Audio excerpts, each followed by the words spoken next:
අපි මේ කතා කරන්නේ ගෝලීය ස්ථානගත කිරීමේ පද්ධති අතර ඇමරිකා එක්සත් ජනපද ආරක්ෂක අංශ මගින් පවත්වාගෙන යන GPS සිස්ටම් එක ගැන. ඒකට හේතුව තමයි දැන් රුසියාව ඊළඟට ඉන්දියාව නේද ඊළඟට චීනය මේ වගේ රටවල GPS සිස්ටම් පවත්වාගෙන යනවා. හැබැයි ඊට වඩා මේ ලෝකෙම භාවිත කරන ඒ වගේම ලෝකේ නිවැරදියයි පිළිගන්නා GPS සිස්ටම් එකක් විතර අපි හඳුනාගෙන තියෙන්නේ ඇමරිකා එක්සත් ජනපද ආරක්ෂක අංශ මගින් පවත්වාගෙන යන මේ GPS සිස්ටම් එක. ඒ නිසා අපි ඒක බේස් කරගෙන තමයි අපි මේ පාඩම කතා බහ කරන්නේ. එතකොට GPS පද්ධතිය කියලා කියන්නේ හොඳට අහන්න කියන දේ අභ්‍යවකාශයේ රඳවලා තියෙන චන්ද්‍රිකා ජාලයක් මගින්. හරි අභ්‍යවකාශයේ රඳවලා තියෙන චන්ද්‍රිකා ජාලයක් මගින් මම මේ චන්ද්‍රිකා ජාලය කොච්චර උසකින් පොළොව තලයේ ඉඳලා කොච්චර උසකින් තියෙනවද කියලා කියන්න ආසන්න වශයෙන් කිලෝමීටර් 21000ක්. එහෙම මතක තියාගන්නකො. හරිම ගාන කිව්වොත් කිලෝමීටර් 20186ක්. හරිද? ආසන්න වශයෙන් මතක තියාගන්න කිලෝමීටර් 21000ක් විතර ඉහළ අභ්‍යවකාශයේ රඳවලා තියෙන චන්ද්‍රිකා ජාලයක් මගින්. දැන් ජාලයක් වුණාම ප්‍රශ්නයක් ඇති හිතේ. ජාලය කිව්වහම මේකට කීයක් අයිතිද කියලා. චන්ද්‍රිකා 24ක් අයිති. හරිද? චන්ද්‍රිකා 24ක් අයිති. මේ චන්ද්‍රිකා 24 මගින් පෘථිවි තලයේ මත ඕනම ස්ථානයක එහෙම ඒ වගේම ඕනම වස්තුවක නිරපේක්ෂ පිහිටීම. ඔබ දන්නවා පිහිටීමක් කියන්න පුළුවන් ක්‍රම දෙකක් තියෙනවා සිතියම් විද්‍යාවේ නිරපේක්ෂ පිහිටීම සහ සාපේක්ෂ පිහිටීම.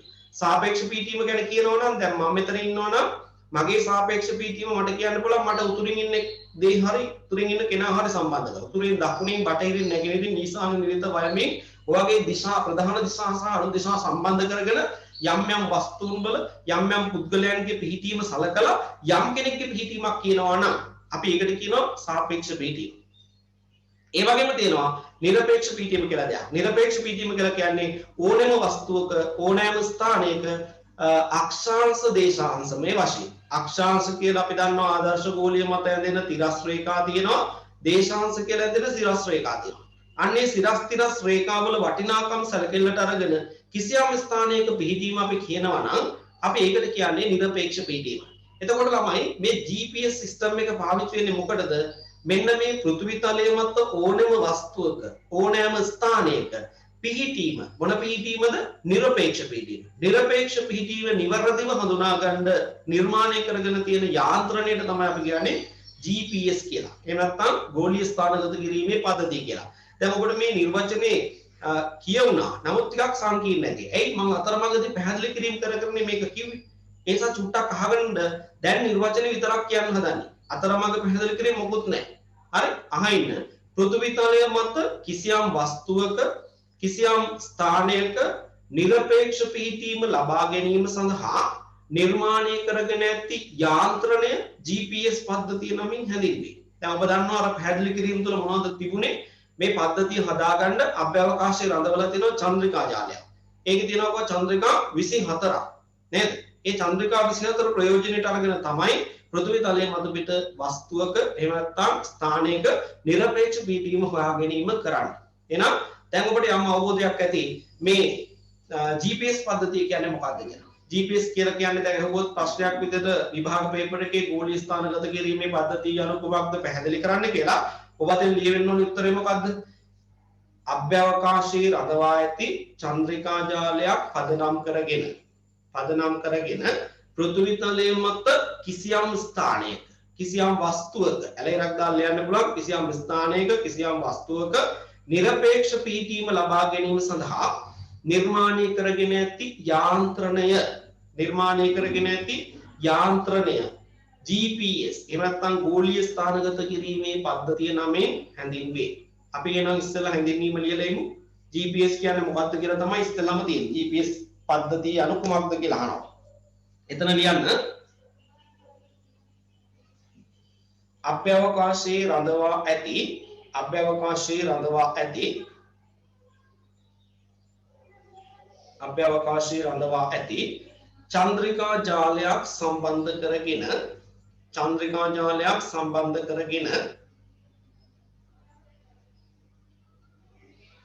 චන්ද්‍රිකා ජාලයක් සම්බන්ධ කරගෙන පෘථිවි තලය මත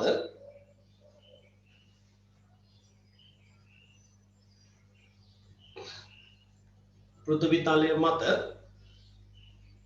කිසියම් ස්ථානයක ඇලයිරක් වස්තුවක කිසියම් ස්ථානයක ඇලයිරක් වස්තුවක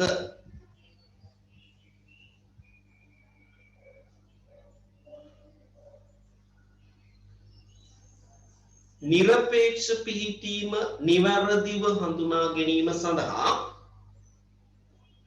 නිරපේක්ෂ පිහිටීම නිවැරදිව හඳුනා ගැනීම සඳහා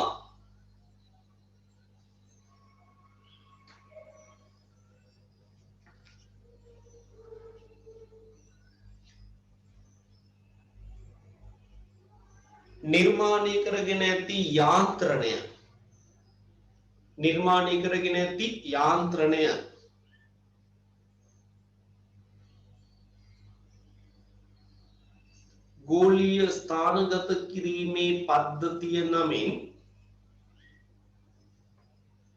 ගෝලීය ස්ථානගත කිරීමේ පද්ධතිය නමින්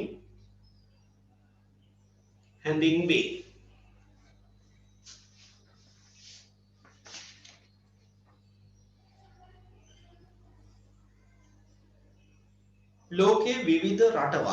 ලෝකයේ විවිධ රටවල් එතෙන්ටම ලියන්නේ ලෝකයේ විවිධ රටවල්. දැන් නිර්වචන ඉවරයි පුතේ. ඕනනම් ඡේදයක් මාරු කරලා අලුත් ඡේදයක් විතර පටන් ගන්න ලියන්න පුළුවන්. ගොඩක් නෙමෙයි කියන්න හදන්නේ.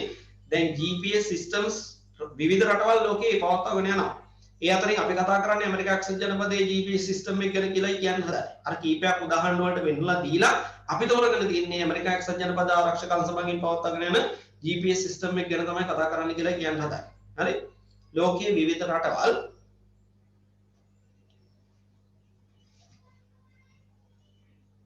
විවිධ නම් වලින් GPS පද්ධති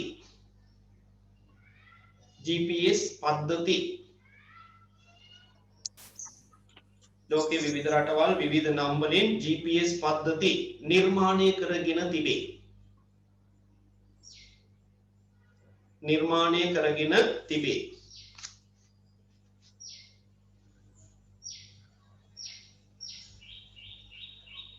උදාහරණ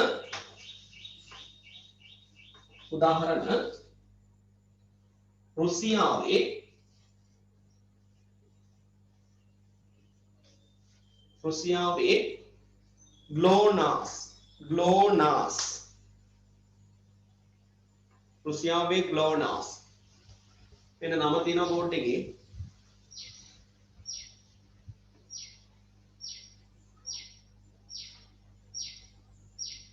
ඊළඟට යුරෝපා සංගමේ IGNOS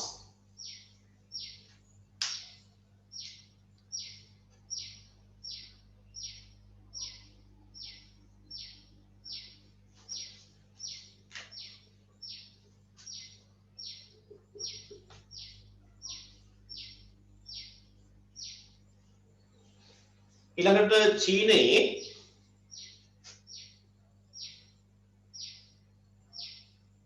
මෙන්න තියෙනවා මේ අක්ෂර ටික ලියා ගන්න. මෙන්න මේ අක්ෂර ටිකෙන් තමයි හඳුන්වන්නේ. මෙයා ඒක ප්‍රොනවුන්ස් කරන්න අමාරුයි. BEIGYO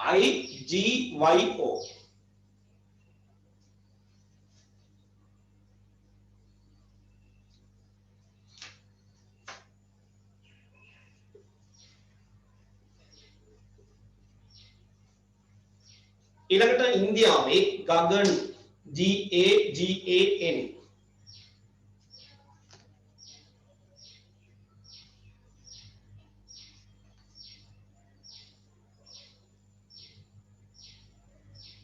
හරි උදාහරණ ඉවරයි. ඊට පස්සේ මෙහෙම ලියන්න. මේ අතරින් සලකා බැලෙන්නේ ඇමරිකා එක්සත් ජනපද ආරක්ෂක අංශ විසින්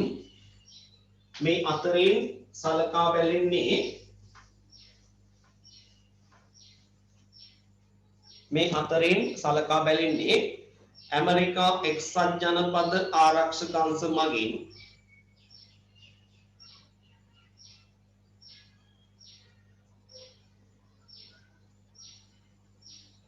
පවත්වාගෙන යන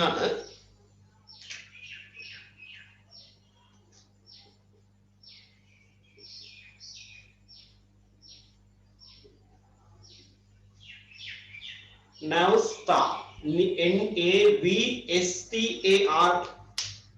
එන ලියලා තියෙනවා Navstar.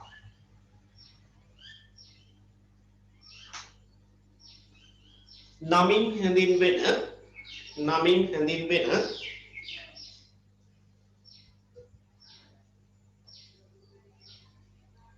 GPS පද්ධතිය පිළිබඳවයි. GPS පද්ධතිය පිළිබඳවයි.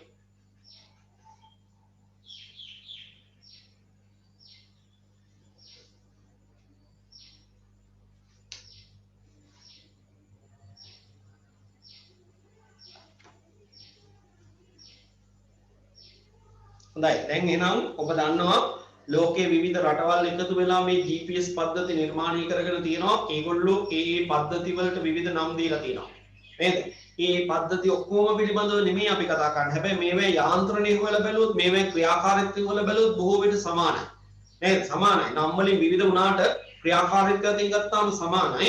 නමුත් අපි පද්ධති සියල්ලම සම්බන්ධ පොදු කතාවක් නෙමෙයි කතා කරන්නේ. මේ පද්ධති අතර තියෙන ලෝකයේ බොහොම ජනප්‍රිය ඒ වගේම ලෝකයේ විශාල ප්‍රමාණයක් භාවිතයට ගන්නා ඇමරිකා එක්සත් ජනපද ආරක්ෂක අංශ මගින් පවත්වාගෙන යන මේ කියන ගෝලීය ස්ථානගත කිරීමේ පද්ධතිය පිළිබඳව තමයි අපි කතා බහ කරන්නේ.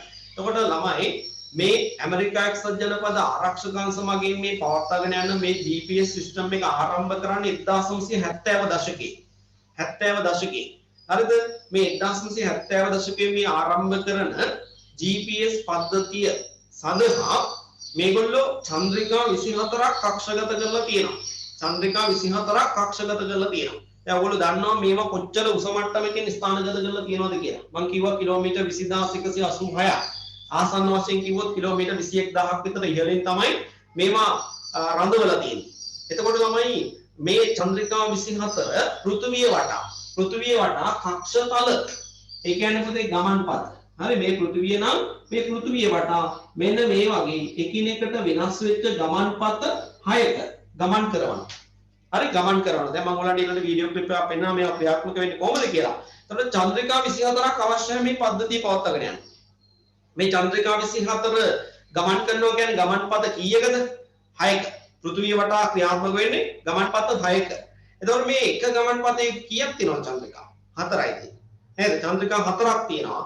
මේ චන්ද්‍රිකාවක් මේ ගමන්පතයක තියෙන එක චන්ද්‍රිකාවක් පැයට කිලෝමීටර් 11000ක විතර වේගයෙන් ගමන් කරනවා. හිතා ගන්න බැරි තරම් වේගයක්. නේද? පැයට කිලෝමීටර් 11000ක තරම් වේගයෙන් මේක ගමන් කරනවා.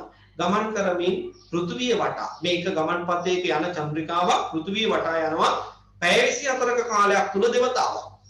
පැය 24ක කාලයක් තුල දෙවතාවක් යනවා. ඒ කියන්නේ මේ චන්ද්‍රිකාවකට පුළුවන්කම තියෙනවා පෘථිවි තලයේ මත පිට තියෙන එක ස්ථානයක් පැය 24ක කාලයක් තුල දෙවාරයක් පහු කරගෙන යනවා. ඒ ගිහිල්ලා පෘථිවියේ තියෙන සංඥා මධ්‍යස්ථාන වෙතට අවශ්‍ය කරන දත්ත හා තොරතුරු සම්පාදනය කිරීමේ කාර්යය කරනවා. තේරුණාද? දත්ත හා තොරතුරු ලබා දීම කරනවා. එතකොට මේ චන්ද්‍රිකා ජාලය මම කිව්වා සංඛ්‍යාත්මකව ගත්තම 24යි. හැබැයි මතක තියාගන්න මේ පද්ධතිය පවත්වාගෙන යන ඇමරිකා එක්සත් ජනපද ආරක්ෂක අංශ මගින් මේ චන්ද්‍රිකා 24 විතරක්ම නෙමෙයි අභ්‍යවකාශගත කරලා තියෙන මේ වැඩේට. තවත් අතිරේක චන්ද්‍රිකා කීපයක් රඳවගෙන ඉන්නවා අභ්‍යවකාශ. එහෙම බැලුවහම ඔක්කොම චන්ද්‍රිකා සංඛ්‍යාව 31ක්. හරි? අවශ්‍ය වෙන ක්‍රියාකාරීත්වය සඳහා අවශ්‍ය වෙන අවම සංඛ්‍යාව 24යි. හැබැයි පද්ධතිය මේ වෙනකොට තියෙනවා 31ක්.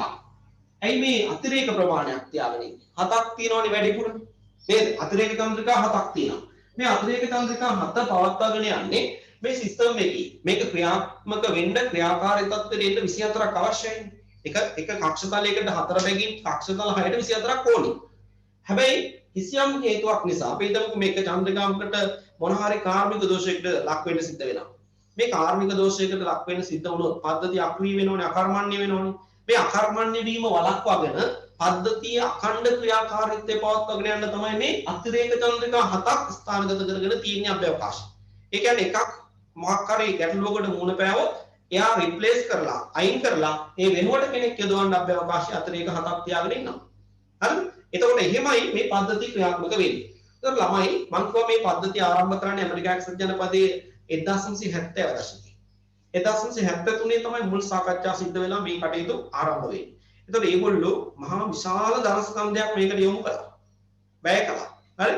කොච්චරද කිව්වොත් ඇමරිකන් ඩොලර් බිලියන. හරි? ඩොලර් බිලියන 19ක්. පොඩි මුදලක් නෙමෙයි හොඳේ. ඇමරිකන් ඩොලර් බිලියන 19ක මුදලක් වියදම් කරන පළවෙනි අවස්ථාව. ආරම්භක පිරිවැය. ඒ විතරක් නෙමෙයි හැම අවුරුද්දකම මේගොල්ලන්ගේ අයවැයෙන් වාර්ෂික අයවැයෙන් ඩොලර් මිලියන 750. එතෙන්දි මිලියන බිලියන නෙමෙයි ඩොලර් මිලියන 750 ගානේ වියදම් කරනවා මේ පද්ධතිය පවත්වාගෙන යන්න. මේ පද්ධතියේ නඩත්තු කටයුතු සඳහා. තේරුණාද කියනද? එහෙනම් බලන්න දැන් ඔබ දැනුමත් මේ පද්ධතිය ආරම්භය සම්බන්ධයෙන්. ඒ වගේම මේ පද්ධතියේ කරුණු කාරණා ගණනාවක් ගැන ඔබ දැන් දැනුවත්. මොනවද දන්නේ? මේ කියන GPS සිස්ටම් එක පවත්වාගෙන යන්නේ ඇමරිකා එක්සත් ජනපද ආරක්ෂක අංශ මගින් බව දන්නවා.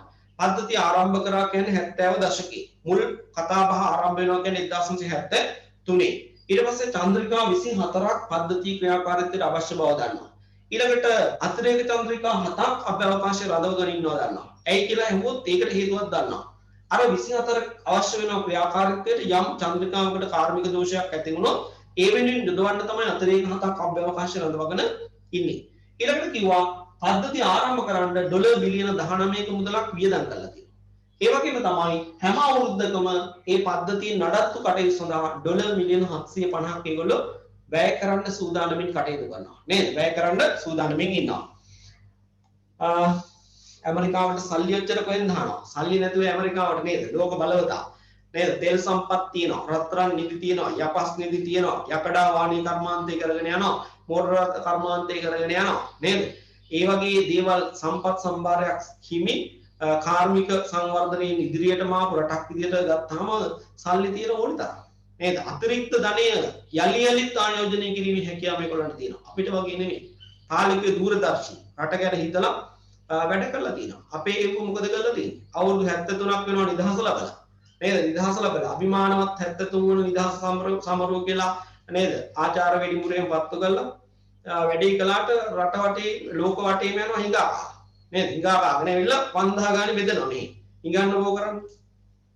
එහෙම ක්‍රමයක් මෙහෙ තියෙන්නේ. හැබැයි ඇමරිකාව වගේ රටවල් එහෙම නැහැ. දූරදර්ශී නායකයෝ ඉන්නේ අද ගැන හිතලා නෙමෙයි තව අවුරුදු 20ක් 30ක් ගැන හිතලා තමයි හැම ප්ලෑන් එකක්ම ක්‍රියාත්මක කරන්නේ. ඒ නිසා ඒගොල්ලන්ට සල්ලි පිළිබඳ ගැටලුවක් නැහැ. පවුලකුණත් ඔහොම තමයි. නේද? පවුලකුණත් ඔහොම තමයි. අද ගැන හිතලා වැඩ කළොත් එතනම තමයි. හැබැයි අද ගැන නෙමෙයි අපි හිතන්න ඕනේ තව දවස් 5ක් 10ක් 15ක් මාසයක් මාස 6ක් 7ක් ඉස්සරහට හිතනවා නම් ඒක ඔබ දන්නේම නැතුව සංවර්ධනය වෙනවා. ඔබේ ඉදිරියට සංවර්ධනය වෙනවා. දැන් ඔබ උනත් එහෙමයි කල්පනා කරලා බලන්න ටාගට් එකක් නැත්නම් ඔබ 2022 වෙනකොට 2022 එළවෙන විභාගයට සාර්ථකව වුණ දීලා විශ්වවිද්‍යාලයට යන්න ඕනි කියන අභිමතාර්ථයේ අරමුණ ඔබ සතුව නැත්නම් අර මං කියන්නේ හැම වෙලෙම මූල කඩිච්ච සරුංගල් වගේ පාවෙලා යනවා. ලංකාවේ ආර්ථිකය ලංකාවේ දේශපාලකයෝ වගේ තමයි. හරි? එහෙම වෙන්න අවශ්‍ය නැහැ. එහෙනම් ඇමරිකාවට සල්ලි තියෙනවා. ඒ නිසා මේ වගේ මහා ධනස්කන්ධයක් මේගොල්ලෝ වියදම් කරනවා. හරි? වියදම් කරනවා. එතකොට පද්ධතිය ආරම්භය පිළිබඳ ලොකු කතා බහක් කිව්වා. ඒ නිසා අපි ඒ ටිකක් ලියාගෙන ඉමු. නැත්තම් ටිකක් අමාරු වෙයි ලියන්න ගියාම එපා වෙනවා. අපි ලියමු. මෙහෙම කියනවා ෆියුට් එකේ තියෙනවා ගෝලීය ස්ථානගත කිරීමේ පද්ධති ඉතිහාසය. අපි ඒක ලියමු. ලියන්න. ඇමරිකා එක්සත් ජනපද ආරක්ෂක අංශ මගින් ඇමරිකා එක්සත් ජනපද ආරක්ෂක අංශ මගින්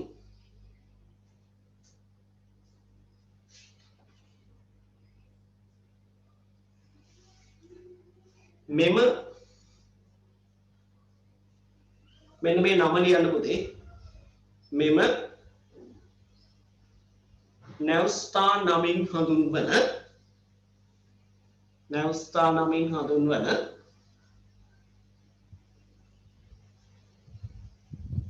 ගෝලීය ස්ථානගත කිරීමේ පද්ධතිය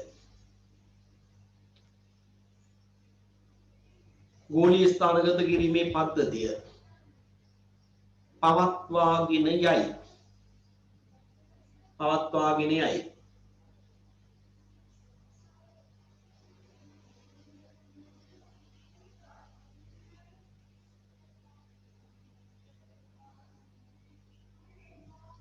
1973 වර්ෂයේදී 1973 වර්ෂයේදී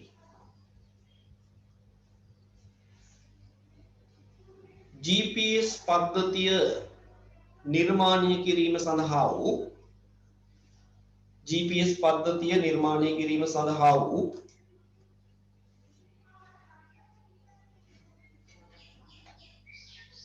GPS පද්ධතිය නිර්මාණය කිරීම සඳහා වූ පළමු අත්හදා බැලීම් සිදු කළ අතර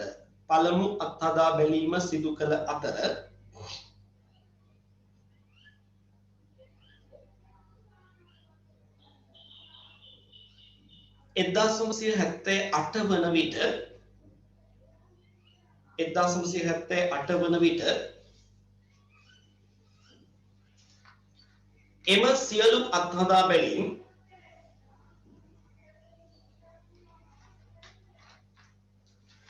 එම සියලු අත්හදා බැලීම් සාර්ථකත්වයට පත්විය.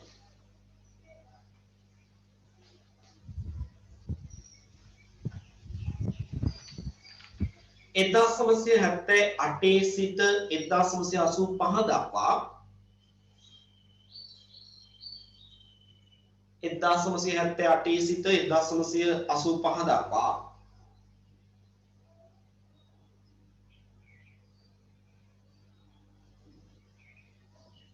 චන්ද්‍රිකා කක්ෂගත කිරීම සිදු කළ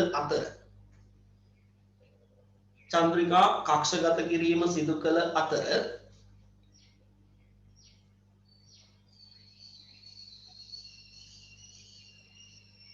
1995 වන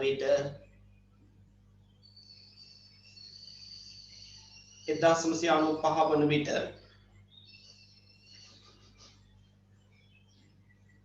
1995 වන විට චන්ද්‍රිකා 24කින් සැදුම්ලත් සක්‍රීය පද්ධතියක් බවට පත්විය. ළමයි මට විනාඩියක් දෙන්න.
හොඳයි අපි කිව්වේ 1995 වෙනකොට මේ පද්ධතිය සම්පූර්ණ ක්‍රියාකාරී පද්ධතියක් බවට පත් වුණා කියන කතාව තමයි කිව්වේ. අපි එතෙන්ටම ලියමු මෙහෙම.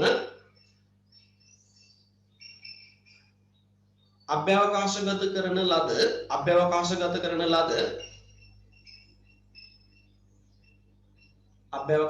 කරන ලද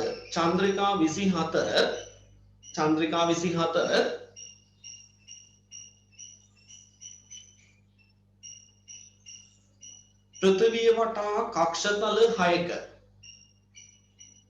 පෘථිවිය වටා කක්ෂතල 6ක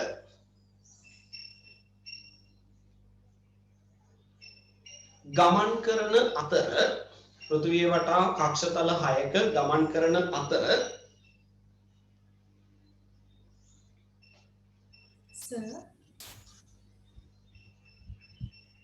සර් ඔව් කියන්න දෙවිනි ඒ වාක්‍ය ආයෙත් කියන්න පුළුවන්ද? මොකද්ද දැන් කියපු වාක්‍ය ආයෙත් කියන්න පුළුවන්ද? කියන්න මං කිව්වේ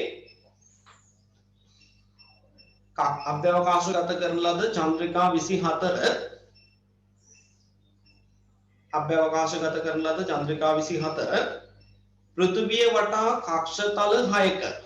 පෘථිවිය වටා කක්ෂතල 6ක කක්ෂතලයක් කියන එක ලියා ගන්න ගමන් පදයක් කියන කක්ෂතල ගමන් පද පෘථිවිය වටා කක්ෂතල 6ක ගමන් කරවන අතර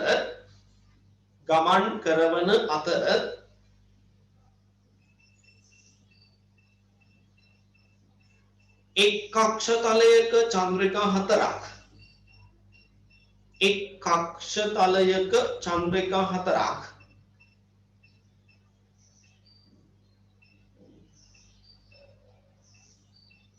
රඳවා තිබේ. එක් කක්ෂතලයක චන්ද්‍රිකා 4ක් රඳවා තිබේ. මේවා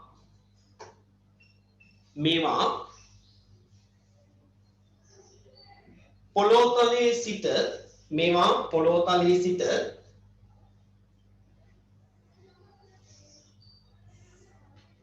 කිලෝමීටර්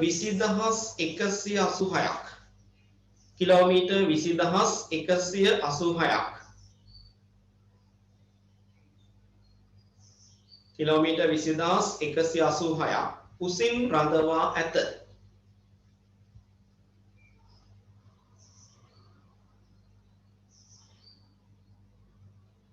එසේම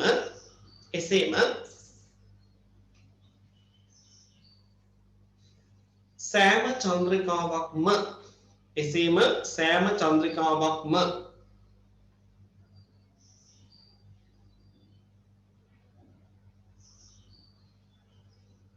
පැයට කිලෝමීටර් 11000ක වේගයෙන් ගමන් කරමින්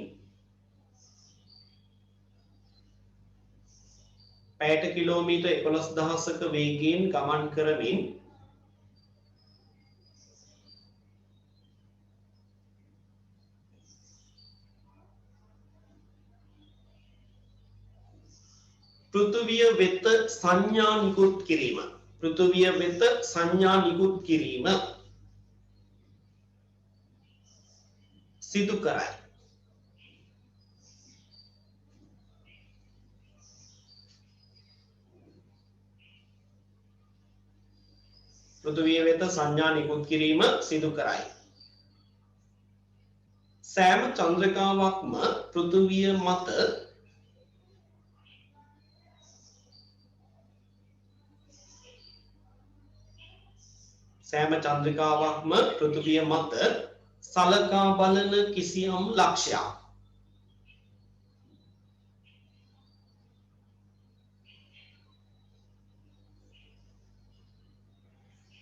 මත සලකා බලන කිසියම් ලක්ෂයක්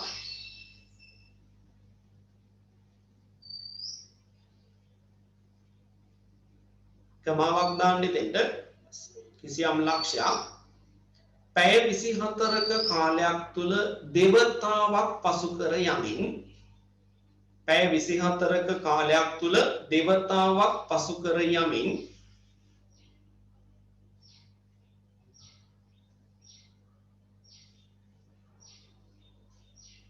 දේවතාවක් පසු කර යමින් සංඥා නිකුත් කිරීම සිදු කරයි. සංඥා නිකුත් කිරීම සිදු කරයි.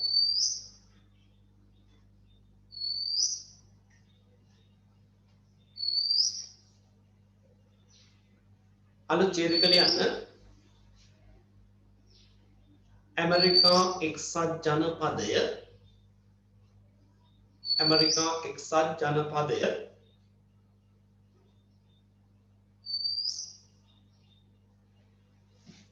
මෙම යාන්ත්‍රණය නිර්මාණය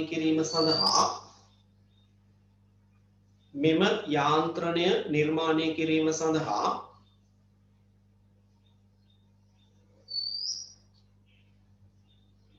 ඇමරිකන් ඩොලර් බිලියන 19ක මුදලක් ඇමරිකන් ඩොලර් බිලියන 19ක මුදලක්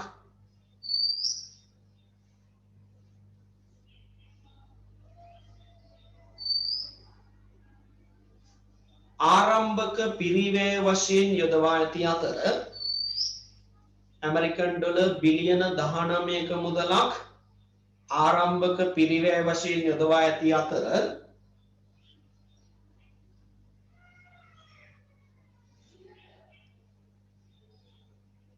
වාර්ෂිකව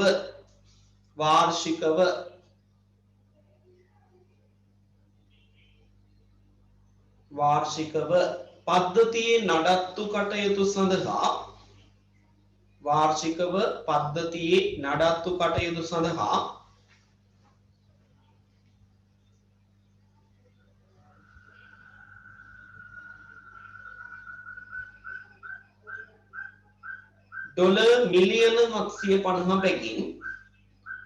ඩොලර් මිලියන 750 බැගින්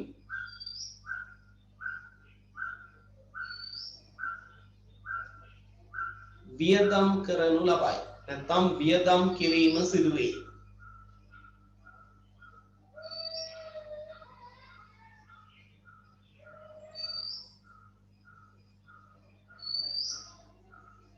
පද්ධතියේ ක්‍රියාකාරීත්වයට අවශ්‍ය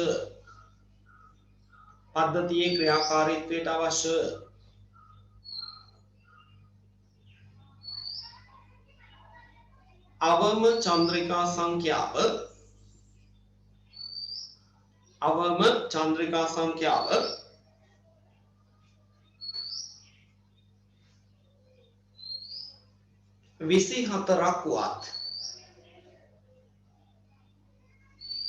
24ක් වුවත්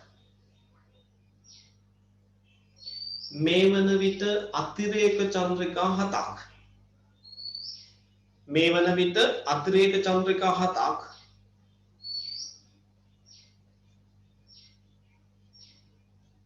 අභ්‍යවකාශගත කොට තිබේ. අතිරේක චන්ද්‍රිකා 7ක් අභ්‍යවකාශගත කොට තිබේ.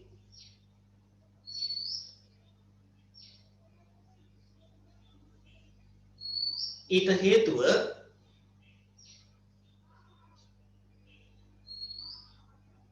හේතුව පද්ධතියේ ක්‍රියාත්මක චන්ද්‍රිකාවකට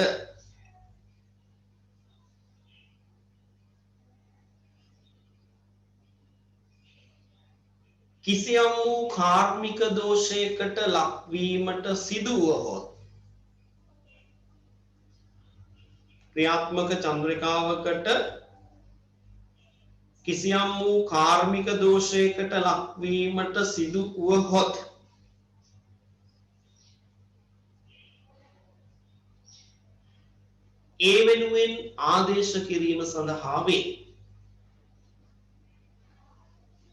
ඒ වෙනුවෙන් ආදේශ කිරීම සඳහා වේ.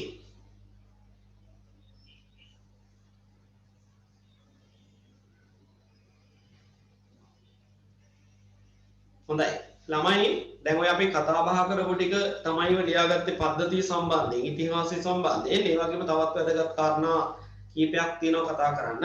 මේ GPS පද්ධතිය මේගොල්ලෝ ආරම්භ කළේ ඇයි කියලා අහනවා නම් කවුරු හරි කෙනෙක් ඒකට උත්තරේ තමයි මුල් අවස්ථාවේදී මේගොල්ලෝ මේ පද්ධතිය හදාගත්තේ ඇමරිකාවේ ආරක්ෂාව සඳහා. ඒ කියන්නේ ආරක්ෂක කටයුතු පවත්වාගෙන යන්න තමයි මේ පද්ධතිය නිර්මාණය කළේ. මෙච්චර මුදලක් වේදම් කරලා. එතකොට ළමයි මේ ඇමරිකාවේ ආරක්ෂක අංශයේ කටයුතු පහසු කරගෙන යන්න මේ ආරම්භ කරපු පද්ධතිය පවත්වාගෙන ගියා. ඒ ගියපු වෙලාවේ මුල් අවස්ථාවේදී මේ පද්ධතියෙන් ලබා දුන්න දත්තවලත් යම්කිසි දෝෂයක් ඇති කරලා තමයි දුන්නේ. පිටර දුන්නා නම් දුන්නේ කිසියම් දෝෂයක් ඇති කරලා. ඒ කියන්නේ මේ පද්ධතිය පාවිච්චි කරනකොට අපිට පුළුවන්කම දෙන පෘථිවි තලයේ මත පිට තියෙන අක්ෂාංශ වටිනාකම දේශාංශ වටිනාකම හරියටම බලාගන්න. හැබැයි පද්ධතිය ක්‍රියාත්මක කරපු ඇමරිකා එක්සත් ජනපද ආරක්ෂක අංශ මගින් මොකද කළේ? ඒ දෙන කෝඩිනේට් එක, ඒ වටිනාකම චුට්ටි වෙනසක් ඇති කරලා පොඩි වෙනසක් ඇති කරලා දුන්නා. ඇයි එහෙම කළේ? ඒගොල්ලෝ බය වුණා. ඒගොල්ලෝ හිතුවා දුරස්තව ඉඳලා දැන් ඈත තැනක ඉඳලා මිසයිල් ප්‍රහාර එල්ල කරන්න පුළුවන් නේද? දුරස්ත ඉලක්ක වෙත මිසයිල් එල්ල කරන්න පුළුවන්. ඒතර සමහරවිට ඔය GPS කණ්ඩායම් වටිනාකම් දීලා මිසයිල් එල්ල කරන්න පුළුවන් නිශ්චිත ස්ථානයක. ඒ අවධානම තිබුණා. ඒක දැනගත් ඇමරිකා එක්සත් ජනපද ආරක්ෂක අංශ මගින් මොකද කළේ? මුල් අවස්ථාවේදී දුන්න දත්ත දුන්නේ නැහැ. දුන්න දත්ත දුන්නා නම් දුන්නේ කිසියම් දෝෂයක් හිතාමතාම ඇති කරලා. හරිද? ඒ වගේම තමයි අපි කියවන්නේ දැන් මේක පිටවගත්තේ ආරක්ෂක කටයුතු සඳහා කියලා. මේ පද්ධතියෙන් දත්ත දුන්නේ නැහැ ඉස්සර. ආරක්ෂක කටයුතු පවත්වාගෙන යාම වෙනුවෙන්ම තමයි මේක පවත්වාගෙන ගියේ. නඩත්තු කටයුතු කරගෙන ගියේ. හැබැයි මතක තියාගන්න අපි ওই කතා ඔක්කොම මැද්දේ අපි දන්නවා බිල් ලාඩන් ගිහලා ඇමරිකා පෙන්ටගනේටම ගැහුවා. නේද? පෙන්ටගනේටම ගැහුවා. ඊට පස්සේ ඇමරිකාව තේරුම් ගන්නවා මේ පද්ධතිය ඒගොල්ලෝ තවදුරටත් ආරක්ෂක කටයුතු සඳහාම පවත්වාගෙන යාමේ ಫಲක් නැහැ කියන එක.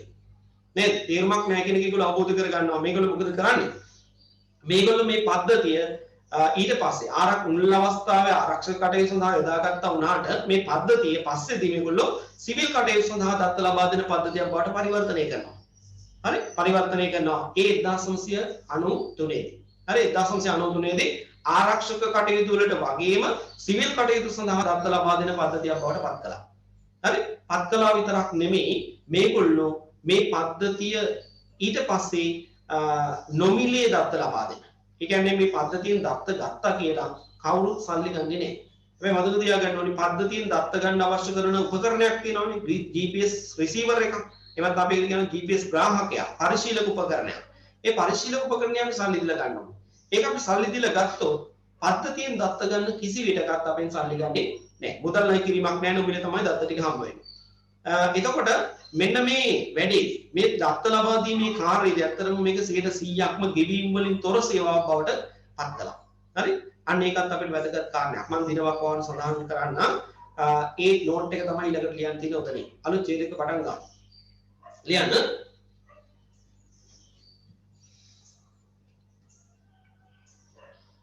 ආරක්ෂක කටයුතු වෙනුවෙන් ආරම්භ කළ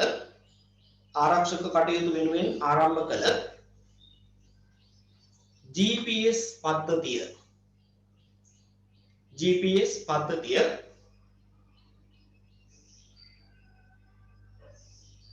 පසු කාලීනව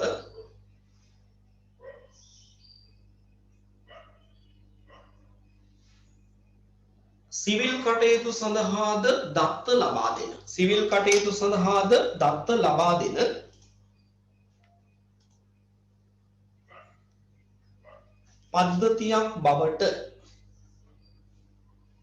පද්ධතියක් බවට පත්කල අතර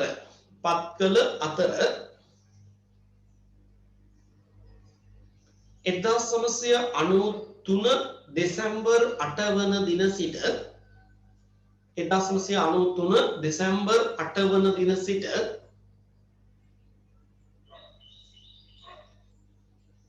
දෙසැම්බර් 8 වන දින සිට මෙම පද්ධතිය ගෙවීම් වලින්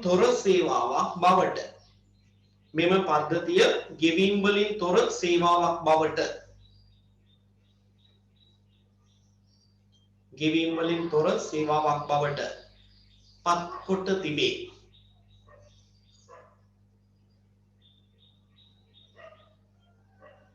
මේ නිසා වර්තමානයේ වන විට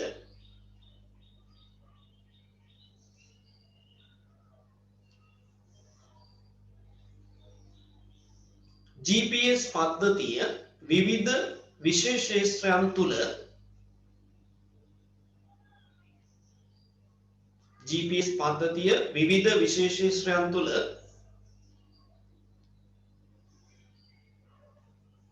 භාවිත වන මෙවලමක් වශයෙන් හඳුනාගත හැකිය.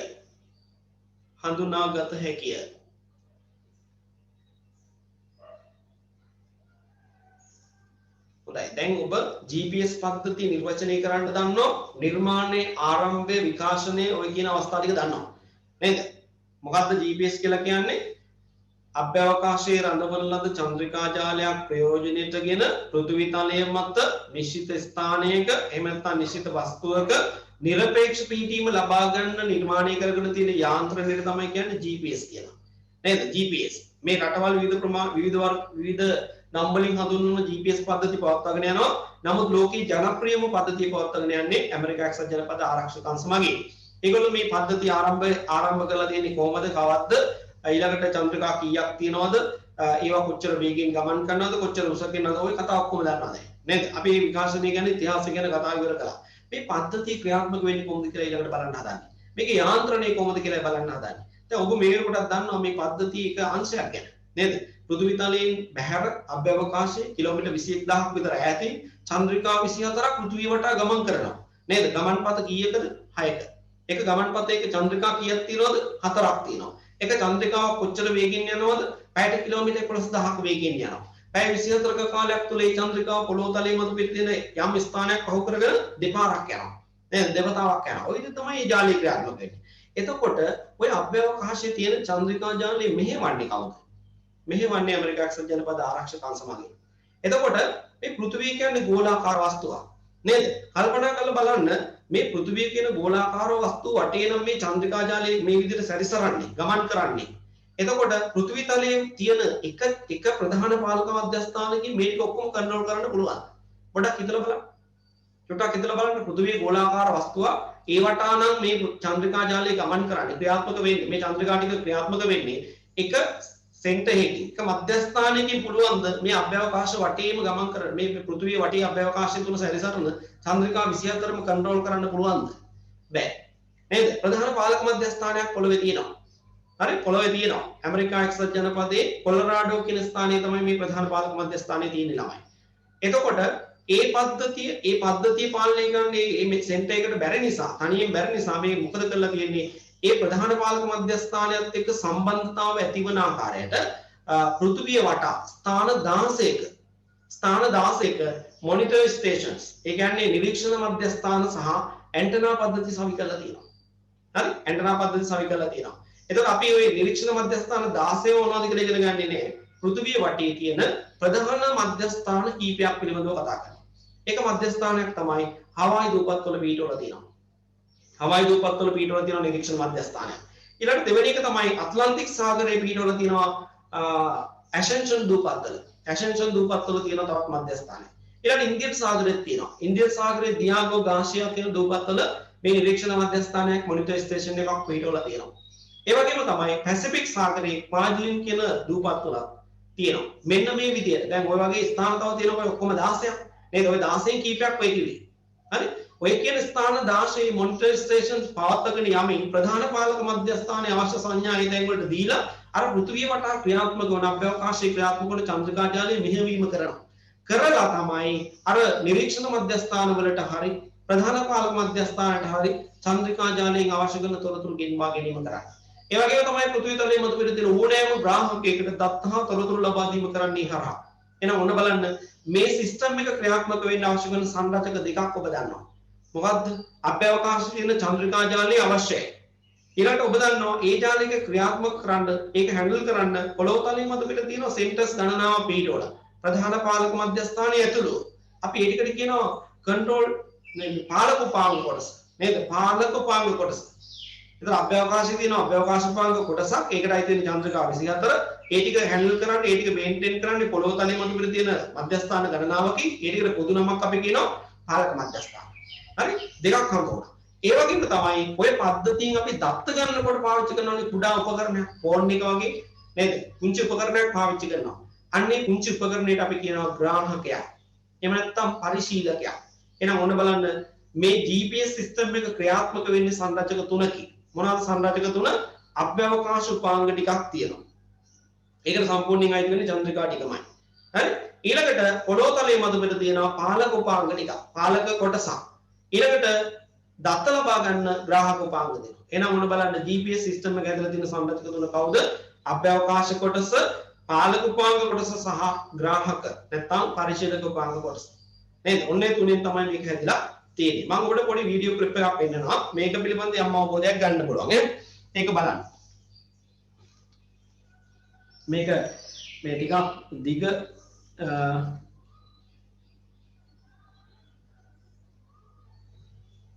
වීඩියෝ එකක් ඔයාලට මේක ඔක්කොම පෙන්නන්නේ නැහැ මම අවශ්‍ය ටික විතරක් පෙන්නන්නම් නේ. මේ තියෙන අර කියපු පේනව නේද මේ මැප් එක? මම මේක ඔයගලන්ට ලෝක සිස්ටම් එක ලකුණු කරගන්න දෙන්නම් නේ. දැන් ලකුණු කරන්න යන්න එපා. මේ තියෙන්නේ අර මම කියපු විදිහේ මේ පද්ධතිය ක්‍රියාත්මක වෙන්න අවශ්‍ය කරන පද්ධතිය මොනිටර් කරන එහෙම නැත්නම් පාලනය කරන තැන් වල ඊටවල තියෙන මධ්‍යස්ථාන බලන්නකෝ මේ කී එක කියවලා මාස්ටර් කන්ට්‍රෝල් ස්ටේෂන් මේ තියෙන්නේ ඇමරිකා එක්සත් ජනපදයේ කොලරාඩෝ වල තමයි මේක තියෙන්නේ හරි ඊළඟට තියෙනවා ග්‍රවුන්ඩ් ඇන්ටනා මේ ත්‍රිකෝණ සලකුණකින් පෙන්නලා තියෙන්නේ ඇන්ටනා පද්ධතිය පීටවල තියෙන තැන් මම මේ කිව්වේ කේප් නේද ෆ්ලොරිඩාවේ කේප් වල තියෙනවා ඊළඟට ඇසෙන්ෂන් දූපත් වල තියෙනවා දියාගෝ ගාෂියා දූපත්වල තියෙනවා. ඊළඟට මේ පැත්තට යනකොට පැසිෆික් සාගරය වලට පේනවා කාර්ඩ්ලින් තියෙනවා. නේද? ඊළඟට එයාර් ෆෝස් මොනිටරින් ස්ටේෂන්. හරි? ඒ තවත් නිරීක්ෂණ මධ්‍යස්ථාන වර්ගයක්. ඊළඟට ඕල්ටර්නේටර් මාස්ටර් කන්ට්‍රෝල් ස්ටේෂන්ස් කීපයකුත් තියෙනවා. විකල්ප ඒවා. ඒ කියන්නේ මේ කියන ප්‍රධාන පාලක මධ්‍යස්ථාන කිසියම් හානියක් සිද්ධ වුණොත් ඒ කාර්යයන් සම්පූර්ණයෙන්ම කරගෙන යන්න විකල්ප මධ්‍යස්ථානයකුත් කැලිෆෝනියාව ස්ථානගත කරලා තියෙනවා. හරි? ඊළඟට බලන්න රිමෝට් ට්‍රැකින් ස්ටේෂන්ස් තියෙනවා මොනිටර් ස්ටේෂන්ස් කීපයක් තැන් වල පිටවල තියෙනවා අපිට මේ ඔක්කොම මතක තියාගන්න ඕනේ නැහැ හැබැයි මෙන්න මේ ටික ඕනේ හවායි වල මේ තියෙන මධ්‍යස්ථානයේ මතක තියෙන්න වෙනවා ඊළඟට මෙන්න මේ කොලරාඩෝ වල තියෙන ප්‍රධාන පාලක මධ්‍යස්ථානයේ බව මතක තියෙන්න වෙනවා ඊළඟට මෙන්න මෙතන ඇසෙන්ෂන් දූපත් වල තියෙන එක මතක තියාගන්න වෙනවා දියාගෝ ගාෂියා දූපත් වල තියෙන එක මතක තියාගන්න වෙනවා මේ පැත්තේ පැසිෆික් සාගරයේ තියෙන මේ කාර්ඩ්ලින් මතක තියාගන්න වෙනවා මේවාන් බහුවර්ණ ප්‍රශ්න අහනවා.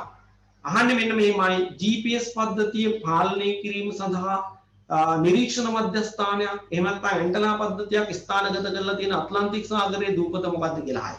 අන්න එතකොට මතක තියාගන්න වෙනවා ඇසෙන්ෂන් කියලා. ඒක ඒ වගේම අහන්න පුළුවන් ඉන්දියන් සාගරයේ පීඨවල තියෙන කොතනද කියලා. අන්න එතකොට මතක තියාගන්න වෙනවා දියාගෝ ගාෂියා කියලා.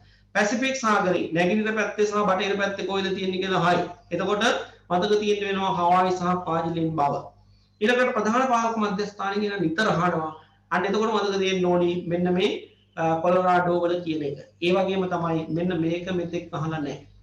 මේක මෙතෙක් අහලා නැහැ. ප්‍රධාන පාලක මධ්‍යස්ථානයේ කිසියම් හානියක් සිද්ධ වුණොත් කාර්මික දෝෂයකට ලක් වෙන්න සිද්ධ වුණොත් ඒ වෙනුවෙන් යොදා ගන්න පුළුවන් විකල්ප මධ්‍යස්ථානයක් පිටවල තියෙන කොයිද කියලා තාම අහලා නැහැ.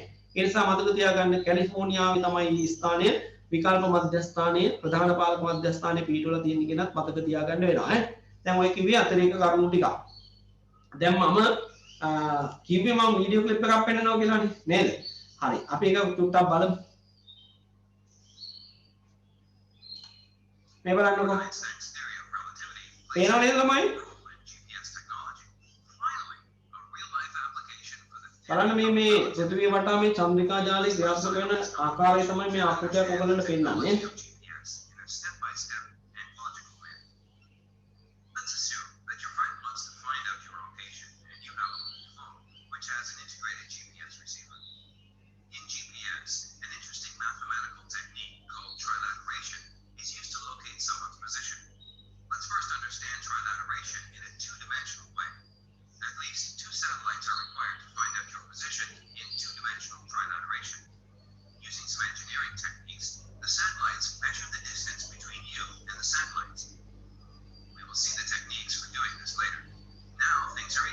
බලන්න අභ්‍යවකාශයේ තියෙන චන්ද්‍රිකා දෙකක් ප්‍රයෝජනෙට අරගෙන පෘථිවියේ තියෙන කිසියම් වූ ග්‍රාහකයක් මත දත්ත ලබා දෙන ආකාරය ගැන තමයි විස්තර කෙරෙන්නේ. සැටලයිට් දෙකයි එකට සම්බන්ධ වෙලා තියෙන්නේ. හැබැයි එක සැටලයිට් එකක් සම්බන්ධ වෙච්ච වෙලාවටත් කෝඩිනේට් කියවන්න පුළුවන්, වටිනාකම් කියවන්න පුළුවන්, නිවැරදිභාවය අඩුයි. චන්ද්‍රිකා අඩුම තරමේ තුනක්වත් සම්බන්ධ වුණොත් තමයි මේ GPS ග්‍රාහකයට නිවැරදිම දත්ත ලැබෙන්නේ. නිවැරදිම දත්ත ලැබෙන්නේ. ඒක හොඳට මතක තියාගන්න වෙනවා. ඒ වගේම තමයි මේවා මේ චන්ද්‍රිකා පෘථිවිය වටා ගමන් කරන කක්ෂතල පිහිටවල තියෙන ආකාරය අනුව බලනකොට අංශක ප්‍රමාණයෙන් හැටියට එක ග්‍රාහකයකට සම්බන්ධ කරගන්න පුළුවන් උපරිම චන්ද්‍රිකා සංඛ්‍යාව 12යි. හරි උපරිමයේ 12ක් අවම සංඛ්‍යාව අඩුම තරමේ 3ක් තියෙනවා. එහෙනම් මොනවාකට මතක තියෙනවා GPS වලින් දත්ත ගන්නකොට අවම චන්ද්‍රිකා 3ක් සම්බන්ධ විය යුතුයි. උපරිම චන්ද්‍රිකා සම්බන්ධ කරගන්න පුළුවන් සංඛ්‍යාව 12කුත් වෙනවා.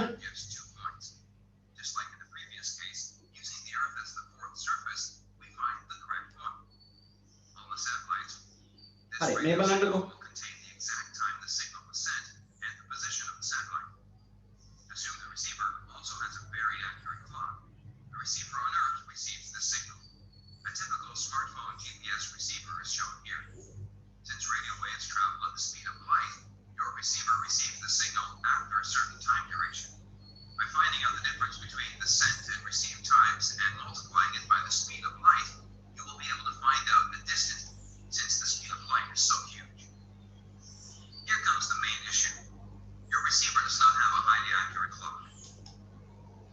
මෙන්න මේක බලන්නකෝ.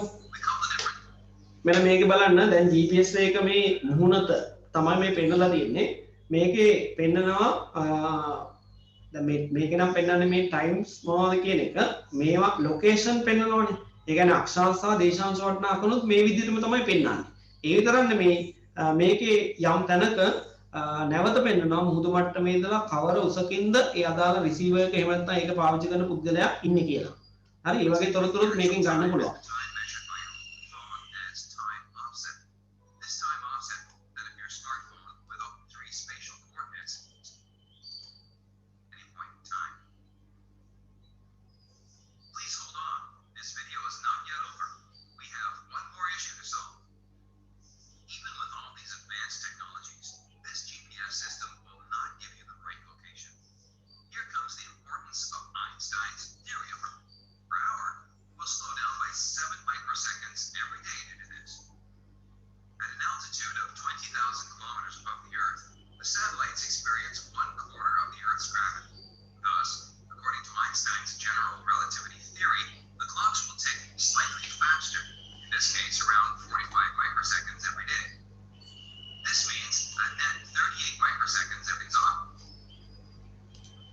හොඳයි මම හිතනවා ඔබට යම් අවබෝධයක් ගන්න පුළුවන් වෙන්න ඇති මේ වීඩියෝ ක්ලිප් එක දිහා බලලා GPS ග්‍රාහක GPS ක්‍රියාත්මක වෙන පද්ධතිය චන්ද්‍රිකා ජාලය ක්‍රියාත්මක වෙන්නේ කොහොමද කියලා.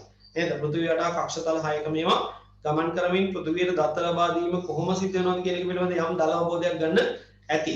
හොඳයි. එහෙනම් අපි යමු අපේ නිබන්ධනේ අර සංරචක තුන ලියන්න. අර විස්තරය ලියාගෙන ආවට පස්සේ තියෙනවා මෙම පද්ධතිය සංරචක තුනකින් නිර්මාණය වී තිබේ. මොනවාද සංරචක තුන?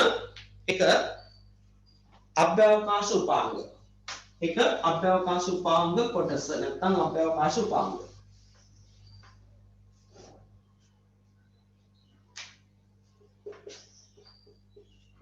අභ්‍යවකාශ උපාංග.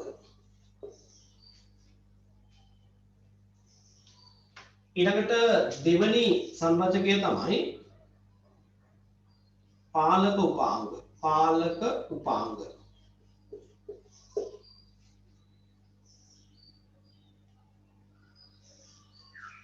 ඊළඟට තුන්වෙනි සංරචකය තමයි පරිශීලක උපාංග. පරිශීලක උපාංග. මෙන්න මේ තුනෙන් තමයි මේ සංරචක තුන එකතු වෙන තමයි GPS නිර්මාණය වෙන්නේ.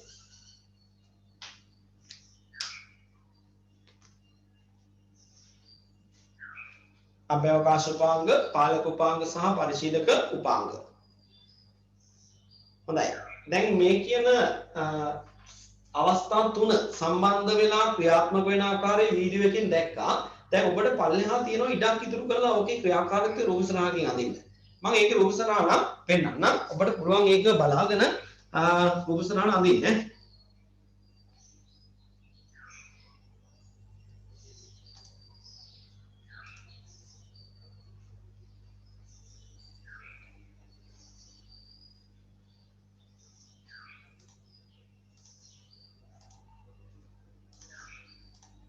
පේනව නේද?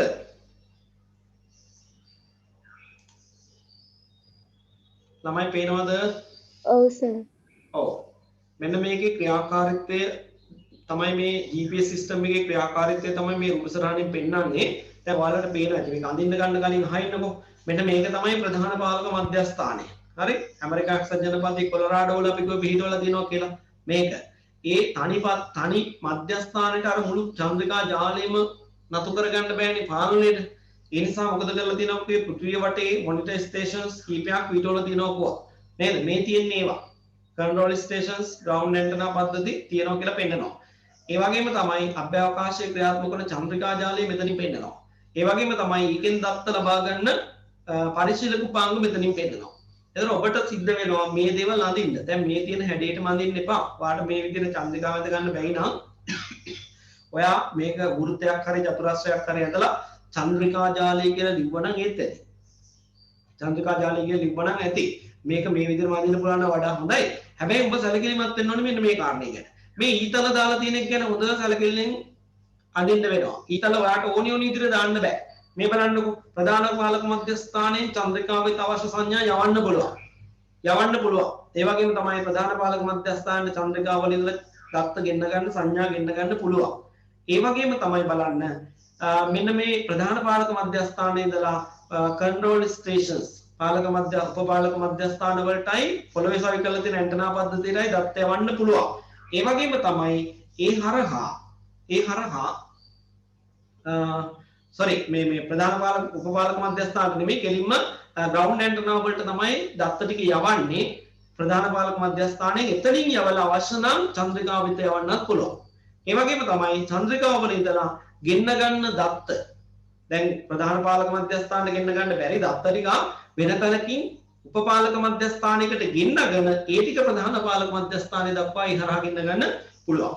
ඒ වගේම තමයි අපිට පේනවා මේ තැන්වලදී දෙපැත්තටම සම්බන්ධතාව ක්‍රියාත්මක වෙලා තියෙනවා. හැබැයි මෙන්න මෙතනදී බලන්න පරිශීලක උපාංග ඔබේ අතේ තියෙන්න පුළුවන්. සමහරට ඔබේ අතේ mobile phone smart mobile phone එකක් නම් තියෙන්නේ Google Play Store වල තියෙන ඔය GPS කෝඩිනේට් ලබා ගන්න පුළුවන් මුදුකාංග නේද? ඒවා ඩවුන්ලෝඩ් කරගෙන ඔබට GPS උපකරණයක් විතර ඔබේ ෆෝන් එක පාවිච්චි කරන්න පුළුවන්. දැන් එහෙම පාවිච්චි කරන කිසි වෙලාවක ඔබට පුළුවන් කමක් නැහැ චන්ද්‍රිකා වලට ඩීටා යවන්න. තත් යවන්න බෑ.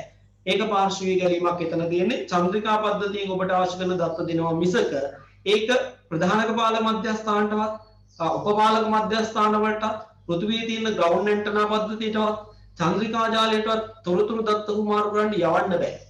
නේද? ඔබට දත්ත ගෙන්වා ගැනීම පමණයි කරන්න පුළුවන්. එහෙනම් මෙන්න මේ ඊතල යොදලා තියෙන ආකාරය ගැන හොඳ අවධානයෙන් ඔබට පුළුවන් මේ පහළ තියෙන පිටුවංග 15 15න්ම තියෙන ඉඩකඩ පාවිච්චි කරලා ක්‍රියාකාරීත්වය පැහැදිලි වෙන්න අඳින්න. හරි. දැන් අඳින්න පටන් ගන්න පුළුවන් අවශ්‍ය වර්ණ ඔබට භාවිතා කළ හැකියි. විනාඩි 5ක් වගේ දෙන්නම් වැඩි කාලයක් දෙන්න බෑ. ඉක්මනට අඳින්න.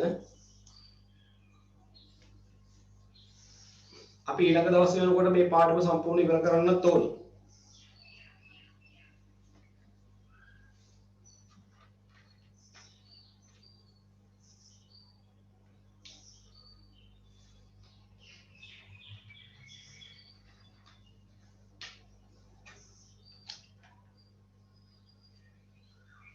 ඇඳලා ඉවරලා කියන්න කෙනෙක් දෙන්නේ කියන්න බැයි නම් chat box එකට message එකක් හරි කමක් නැහැ දාන්න.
sir.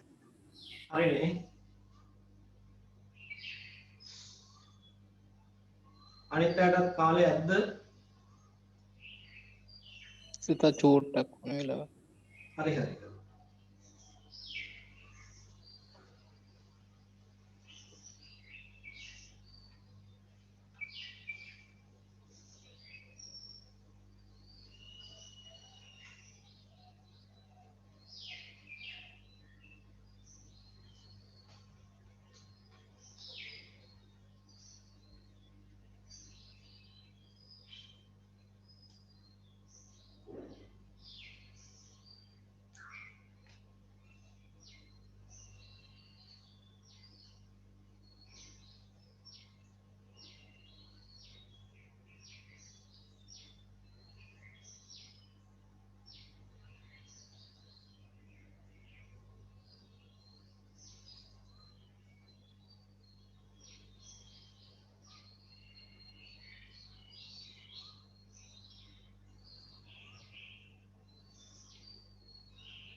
හොඳයි. 3 දෙනෙක් 4 දෙනෙක් වැඩ ඉවරයි කියලා දාලා තිනවා. ඒ කියන්නේ අනිත් අයටත් වෙලාව ඇති මේක ඇඳ ගන්න නේද? මම එනම් ෂෙයා කරලා දෙන ස්ක්‍රීන් එක ස්ටොප් කරනවා. ඇති නේද? ඇති කියලා මම හිතනවා 4 දෙනෙකුට පුළුවන් නම් අනිත් අයටත් පුළුවන් වෙන්න එපා නේද? හරි හරි ගොඩක් අය ඉවරයි. හොඳයි. එහෙනම් දැන් අපි කතා කරන්න හදන්නේ අපේ පාඩමේ GPS පද්ධතියේ මෙවලම් තුන ගැන. නේද? දැන් GPS කියන්නේ මොකක්ද දන්නවා? නිර්මාණ ඉතිහාසය දන්නවා. ඒ වගේම GPS පද්ධතිය ඇතුළේ තියෙන සංරචක තුන දන්නවා. මේ සංරචක තුන ගැන තමයි ඊළඟට කතා කරන්නේ. අපි ගමු මාතෘකාවට පළවෙනි කෙනා අභ්‍යවකාශ උපාංග. එතන මේ GPS පද්ධතිය අභ්‍යවකාශ උපාංග කොටසට අයිති වෙන්නේ පෘථිවි තලයේ ඉඳලා කිලෝමීටර් 21000ක් විතර ඉහළින් අභ්‍යවකාශගත කරලා තියෙන චන්ද්‍රිකා 24 සහ අතිරේක චන්ද්‍රිකා 7 තමයි මේ කියන අභ්‍යවකාශ උපාංග කොටසට මෙවලම් කොටට අයිති වෙන්නේ. අපි ඒක ඉස්සෙල්ලා ලියන්න. GPS පද්ධතියේ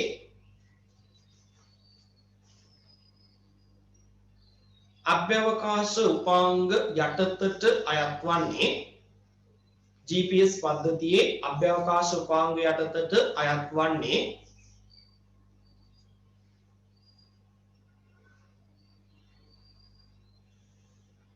භූතලයේ සිට කිලෝමීටර් 20186ක් භූතලයේ සිට කිලෝමීටර් 20186ක්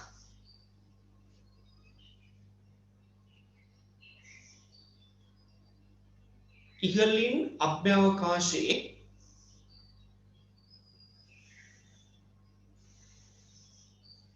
රඳවා ඇති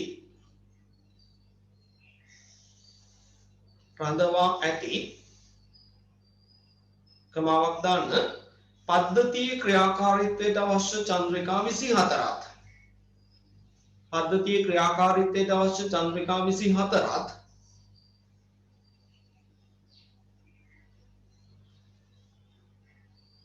අතිරේක චන්ද්‍රිකා 7ත්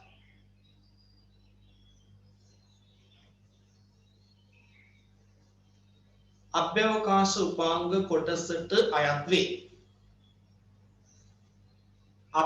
උපාංග කොටසට අයත් වේ.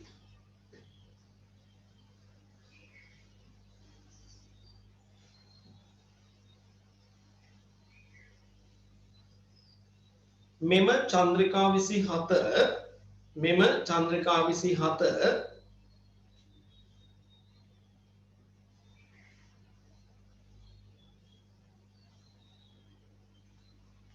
නිශ්චිතව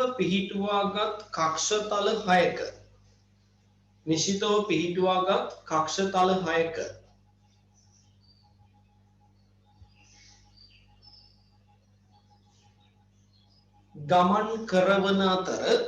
ගමන් කරවන අතර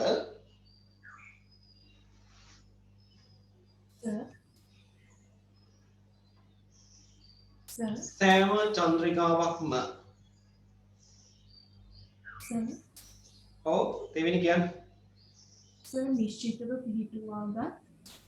නිශ්චිතව පිහිටුවාගත් කක්ෂතල 6ක ගමන් කරවන අතර නිශ්චිතව පිහිටුවාගත් කක්ෂතල 6ක ගමන් කරවන අතර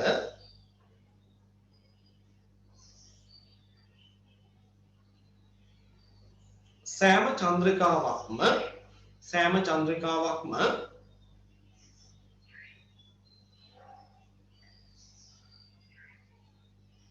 තමන්ට ආවේනික ගමන්පතය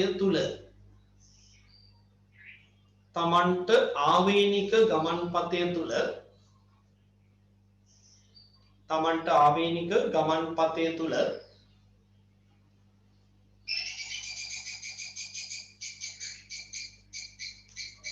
පැයට කිලෝමීටර් 11000ක වේගයෙන් ගමන් කරමින්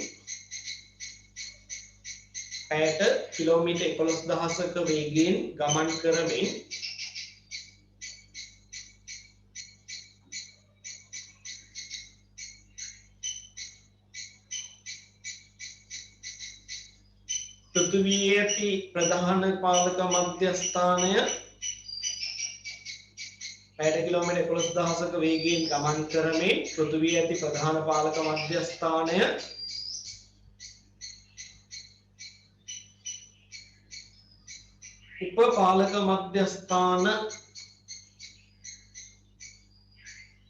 උපපාලක මධ්‍යස්ථාන හෝ ග්‍රාහක වෙත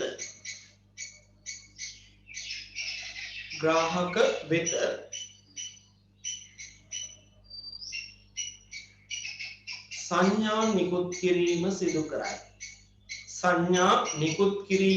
කරයි.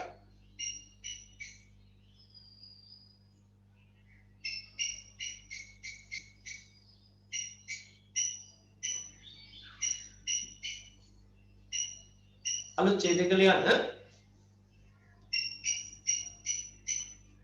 චන්ද්‍රිකා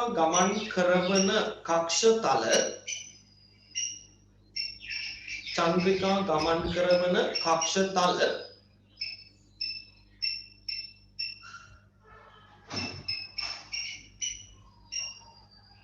නිශ්චිත ස්ථාවර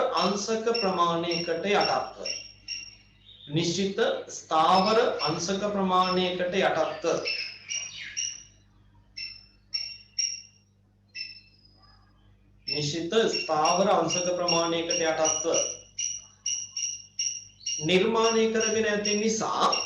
නිර්මාණය කරගෙන ඇති නිසා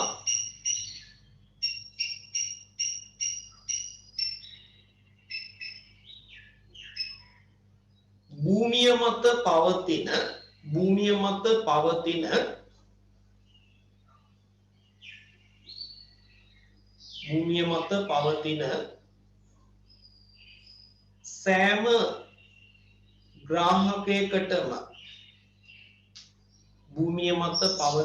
සෑම ග්‍රාහකයකටම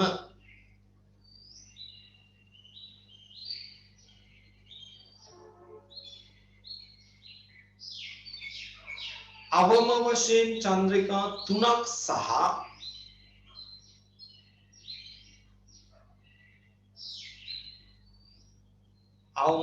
චන්ද්‍රිකා 3ක් සහ උපරිම වශයෙන් චන්ද්‍රිකා 12ක්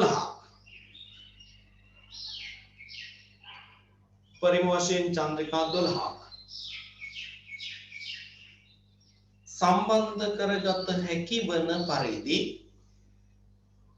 සම්බන්ධ කරගත හැකි වන පරිදි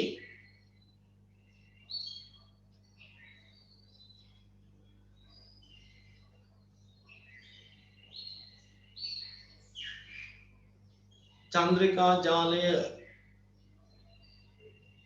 කක්ෂගත කොට තිබේ. චන්ද්‍රිකා ජාලය කක්ෂගත කොට තිබේ.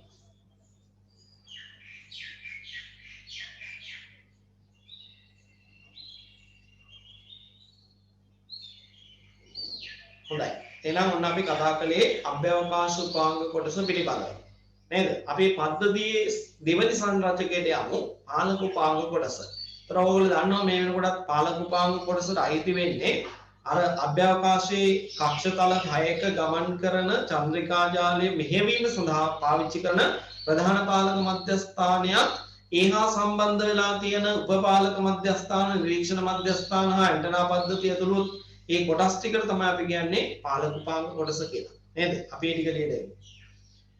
ලියන්න පාලක උපාංග කොටස යටතේ අභ්‍යවකාශයේ කක්ෂතල 6ක ගමන් කරන චන්ද්‍රිකා 24 අභ්‍යවකාශයේ කක්ෂතල 6ක ගමන් කරන චන්ද්‍රිකා 24 අභ්‍යවකාශයේ ගමන් කරන කක්ෂතල 6ක ගමන් කරන චන්ද්‍රිකා 24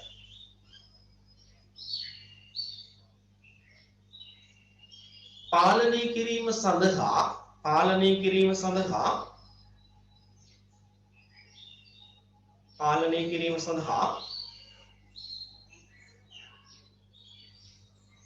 පෘථිවි තලය මත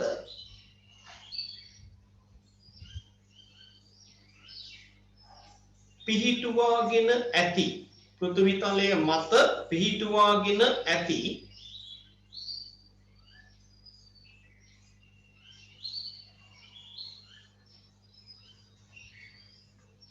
ප්‍රධාන පාලක මධ්‍යස්ථානයක්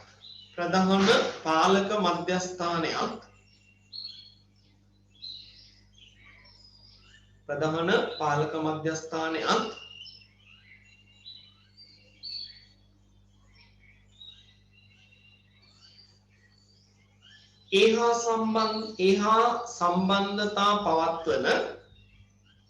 සම්බන්ධතා පවත්වන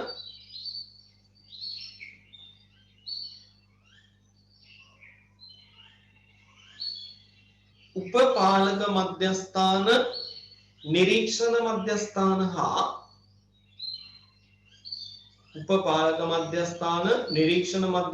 හා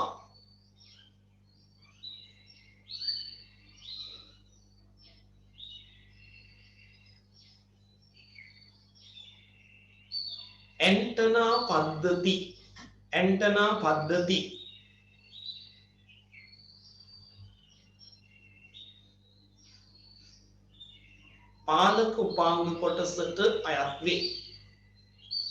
පාලක උපාංග කොටසට අයත් වේ.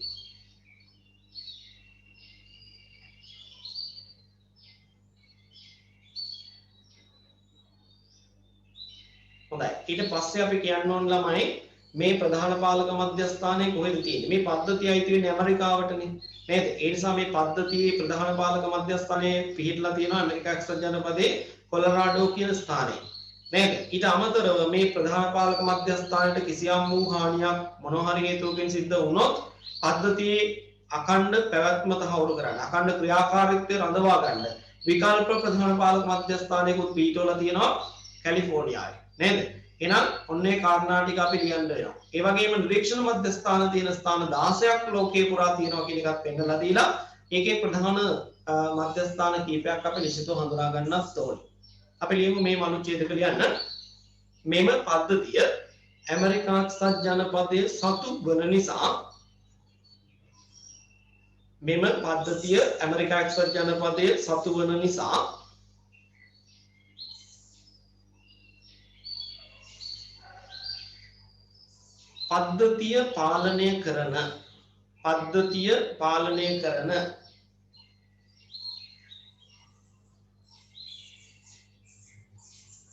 පද්ධතිය පාලනය කරන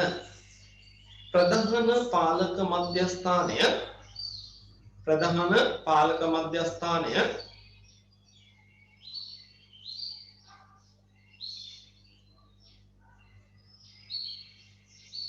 ඇමරිකා එක්සත් ජනපදයේ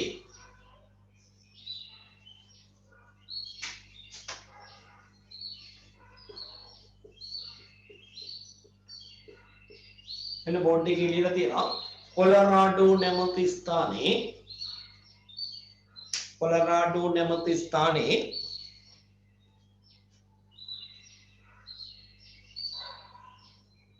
පිහිටුවා ඇති අතර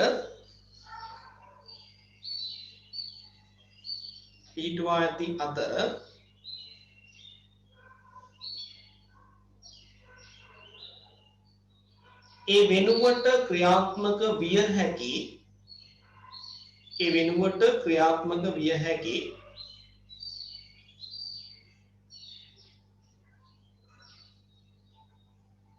විකල්ප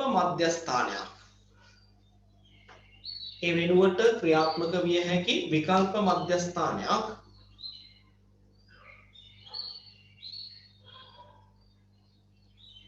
කැලිෆෝනියාවේ ස්ථානගත කර ඇත.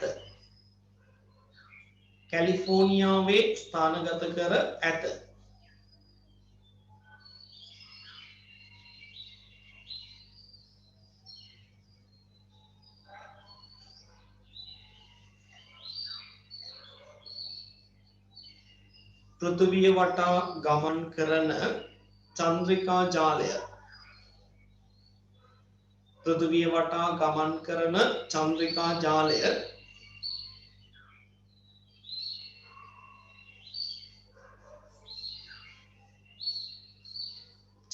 ජාලය පෘථිවි තලය මත තනි මධ්‍යස්ථානයකින්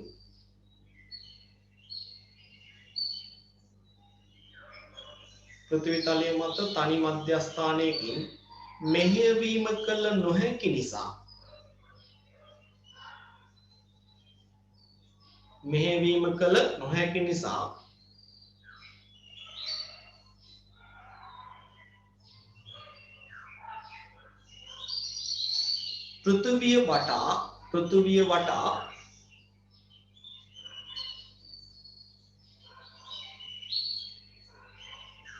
උපපාලක මධ්‍යස්ථාන හා නිරීක්ෂණ මධ්‍යස්ථාන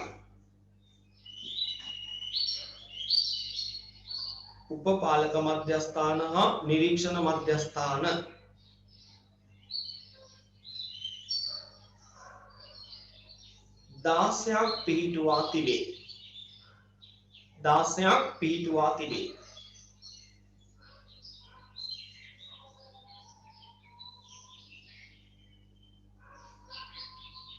ඒ අතරින්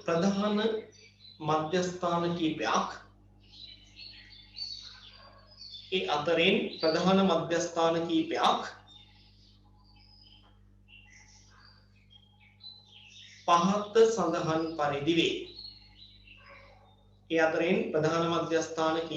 පහත සඳහන් පරිදි වේ.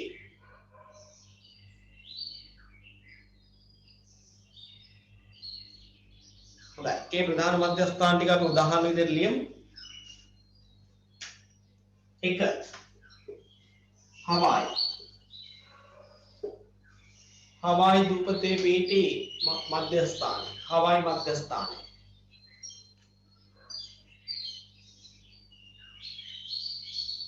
ඊළඟට 2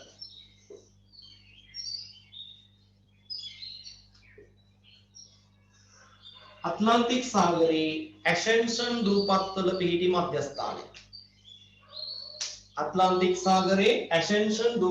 පිහිටි මධ්‍යස්ථානය.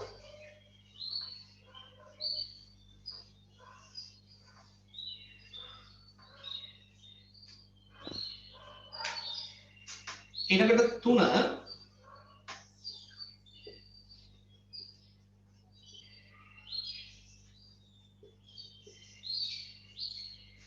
ඉන්දියන් සාගරයේ දියාගෝ ගාසියා දූපත්වල පිහිටි මධ්‍යස්ථානය. ඉන්දියන් සාගරයේ ඩියාගෝ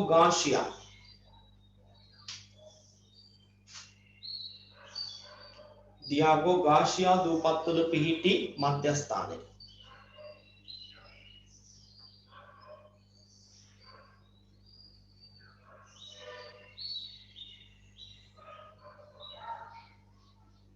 ඊළඟට පැසිෆික් සාගරයේ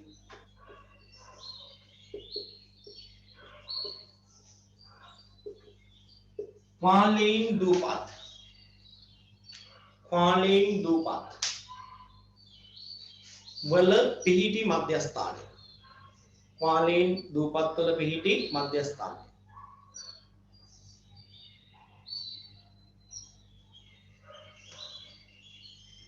ළමයි ඕගොල්ලන්ට මම ගිය සතියේ කිව්වාද මට මතකයක් නෑ හරියට ලෝකාකෘති සිතියමක් සූදානම් කරලා තියාගන්න කියලා කිව්වද? චුට්ටක් කියන්න කරුණා කරලා. නෑ. ඉවේ නැද්ද? දැන් ගෙදර ඉන්න නිසා මේ ආකෘති සිතියමක් මොන හරි ලකුණු කරපු එකක් වුණත් කමක් නෑ දැනට. ඒ කියන්නේ ටෙම්පරරි. හොඳ එකක් අරගෙන මේක මාක් කරගන්න බැරි මේ ස්ථාන තියෙන තැන් ටික පුතේ මාක් කරන්න වෙනවා. මාක් කරන්න වෙනවා. දැන් මේ වැඩේ කරන්න පුළුවන්ද මැප් එකක් හොයාගන්න පුළුවන් ඉතින් විනාඩියක් දෙන්නම් මැප් එකක් හොයාගන්න. පුළුවන්ද? එහෙමත් බෑ කියන කෙනෙක් ඉන්නවා නම් තව විකල්ප අවස්ථාවක් තියෙනවා. ඕනනම් මේ මැප් එක WhatsApp group එකට මම share කරන්නම්. එතකොට ඔයාලට ඒක බලාගෙන මැප් එක ලකුණු කරන්න වෙනවා. එහෙම කැමති නම් එහෙම කරන්න පුළුවන්. නැත්නම් විනාඩියක් දෙකක් කාලයක් දීලා ගියස්සේ කොහේ හරි තැනක පොත් ගොඩක් පෙන්නලා මැප් එකක් හොයාගන්න පුළුවන් මට්ටමේ ඉන්නවා නම් මේ වැඩේ කරන්න පුළුවන්. ලකුණු කරන්න පුළුවන්. කොයිකද හොඳ?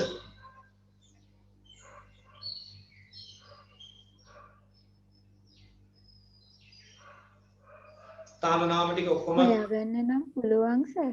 හොයාගන්න පුළුවන්. අනිත් අය ඔයාලන්ට ඒකට එකඟ යතුස්සන්ද? රේස් හෑන්ඩ් දාන්න.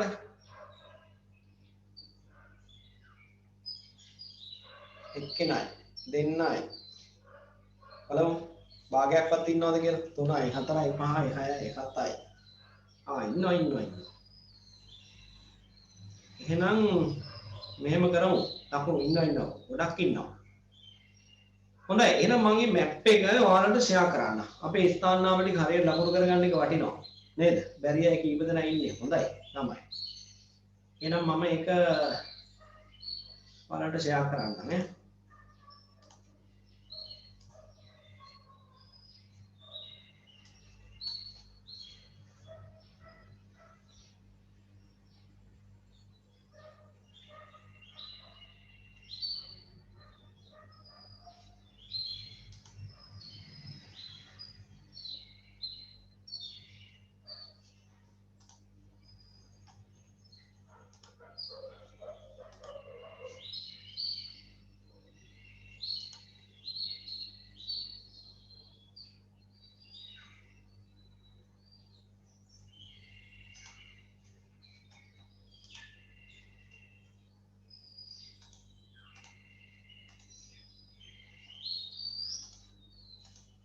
මැප් එක පැහැදිලි නේද?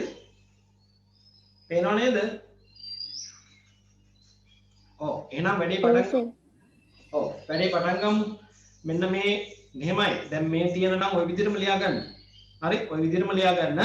මෙන්න මේ සංකේත ටික වෙනම දා ගන්න පුළුවන් නම් වඩා හොඳයි. මේ වගේ ඔයගොල්ලන්ට පේනවා මේක ඉතාලම පැහැදිලි මැප් එකක් ගන්න ඔයගොල්ලන්ට. නේද? ලෙජන්ඩ් එකක් වෙනම තියෙනවා. ප්‍රධාන මධ්‍යස්ථානයේ වෙන වර්ණකින් පෙන්නලා තියෙනවා. ඊළඟට ඕල්ටර්නේටිව් මාස්ටර් කන්ට්‍රෝල් ස්ටේෂන් එක වෙනම පෙන්නලා තියෙනවා. මේ විදිහට ඔයගොල්ලෝ කැමති වර්ණ පාවිච්චි කරලා මේ ටික වෙන් කරගන්න. අනිවාර්යයෙන්ම මතක තියෙන්න ඕනේ මෙන්න මේවා. හවායි තියෙන්නේ කොතනද? ඊළඟට ඇසෙන්ෂන් දූපත් කොතනද? දියාගෝ ගාෂියා කොතනද? ෆායිලයින් කොතනද? හරි? ඊළඟට ප්‍රධාන පාලක මධ්‍යස්ථානයේ කොතනද? ඔය ටික නම් මතක තියෙන්නම ඕනේ. හරි? මේ අනිකුත් මධ්‍යස්ථාන ටිකත් ඔයගොල්ලෝ ලකුණු කරගත්තට කමක් නැහැ. එහෙනම් විනාඩි 2ක් 3ක් වගේ කාලයක් දෙන්න. දැන් අතේ තින්නේ වෙන දෙයක් ලකුණු කරපු කට මැප් එකක් වුණත් කමක් නැහැ. ඔයාලා දැනට මේක මේව කරගන්න. මම මේ මැප් එක කොහොමත් WhatsApp group එකට දාන්නම්. ඒකට පස්සේ බලලා අඩුපාඩු සම්පූර්ණ කරගන්නත් පුළුවන් ඔයගොල්ලන්ට. විනාඩියක් දෙකක් දෙන්න. ලකුණු කරගන්නකෝ තියෙන තැන් ටික.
වැඩ ඉවර නම් පොඩ්ඩක් කියන්න.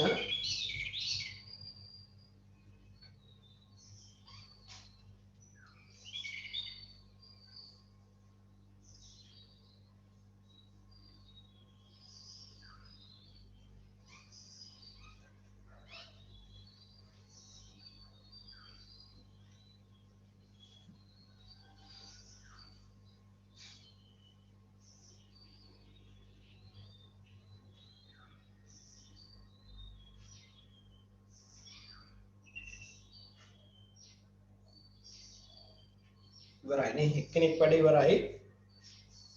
තව දෙන්නෙක් ඉවරයි කියපු ගමන් මම ලබා දීලා දෙන කාලය ප්‍රශ්නයක් අහන්නේ සර් ඒකේ ප්‍රධාන ටික විතරක් ලකුණු කළත් ඇතිද කියලා අහනවා. ඇති. ඇති. නමුත් ඔබ අර දැනුම පසුපස හඹා යන කෙනෙක් නම් මේ අතිරේක ස්ථාන ටික ලකුණු කරත්තර කමක් නැහැ. හැබැයි විභාගෙදී අහන්නේ මේ ප්‍රධාන ඒවා ගැන ටික විතරයි. හරි ප්‍රධාන ස්ථාන ටික විතරයි ටික විතරක් තිබුණා නම් ඒත් ඇති. අර සම්පූර්ණ දැනුමක් අවශ්‍ය කෙනෙකුට ඔක්කොම ටික ලකුණු කරගන්න පුළුවන්.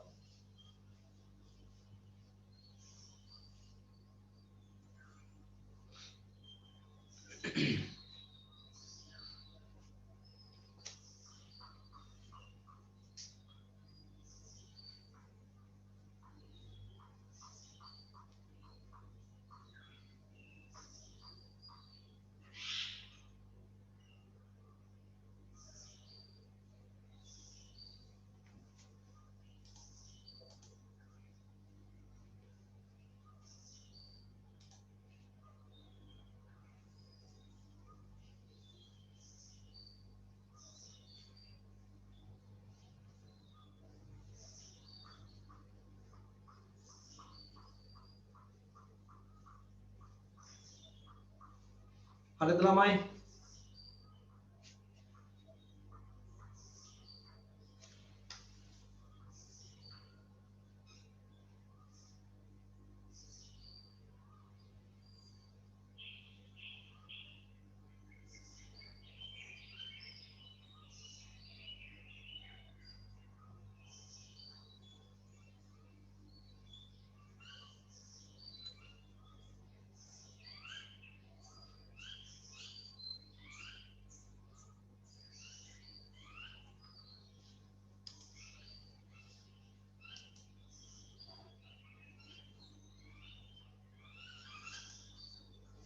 කෙනෙක් වැඩ ඉවරයි. කාලය ඇද්ද?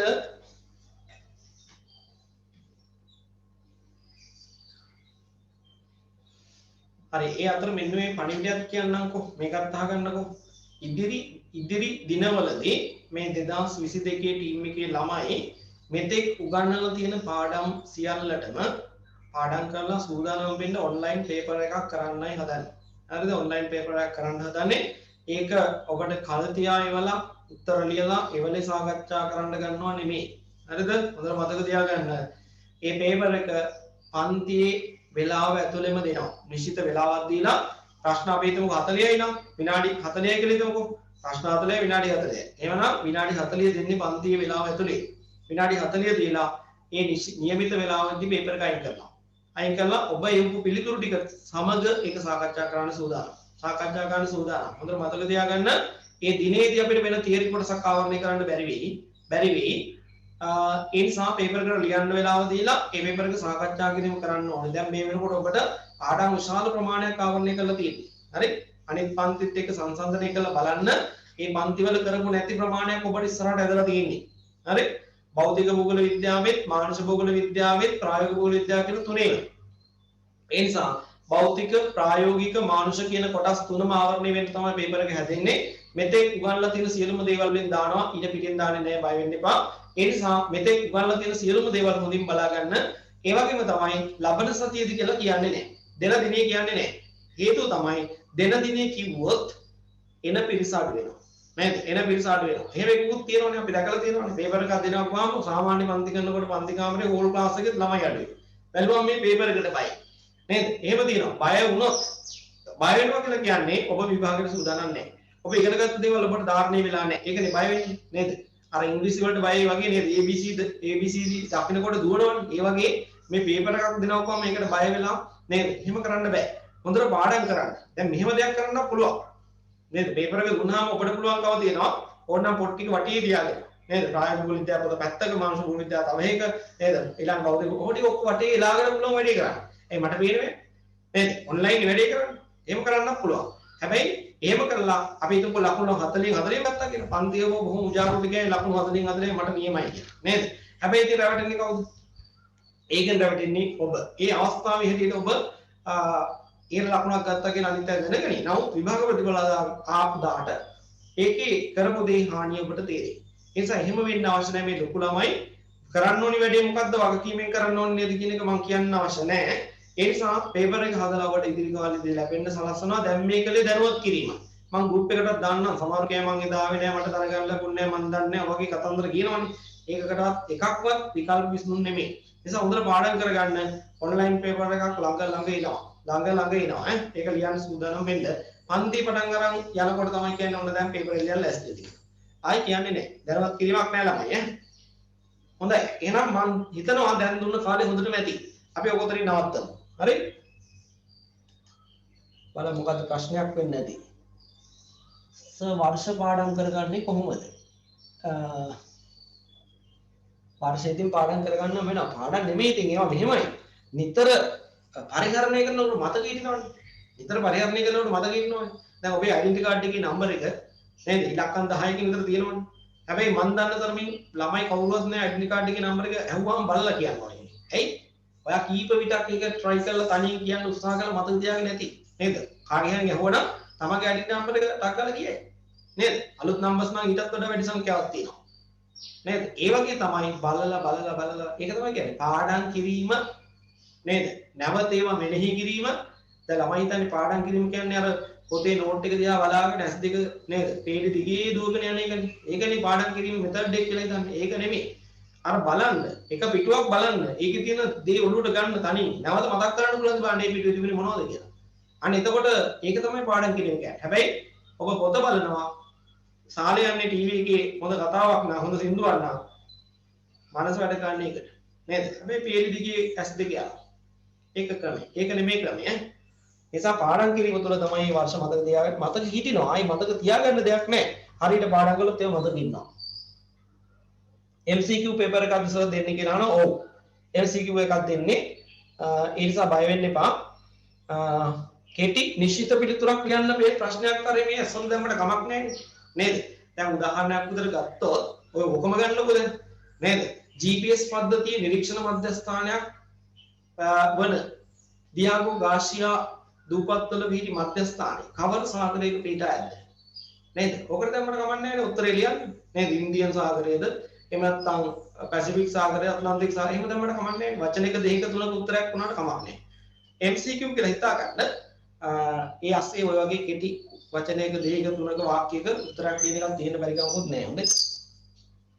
හොඳයි. මේ පේපර් එක සම්බන්ධයෙන් විස්තර ඔය ඇති. අපි යමු පද්ධතිය තුන්වෙනි සංරචකය ගැන කතා කරන්න. පරිශීලක උපාංග.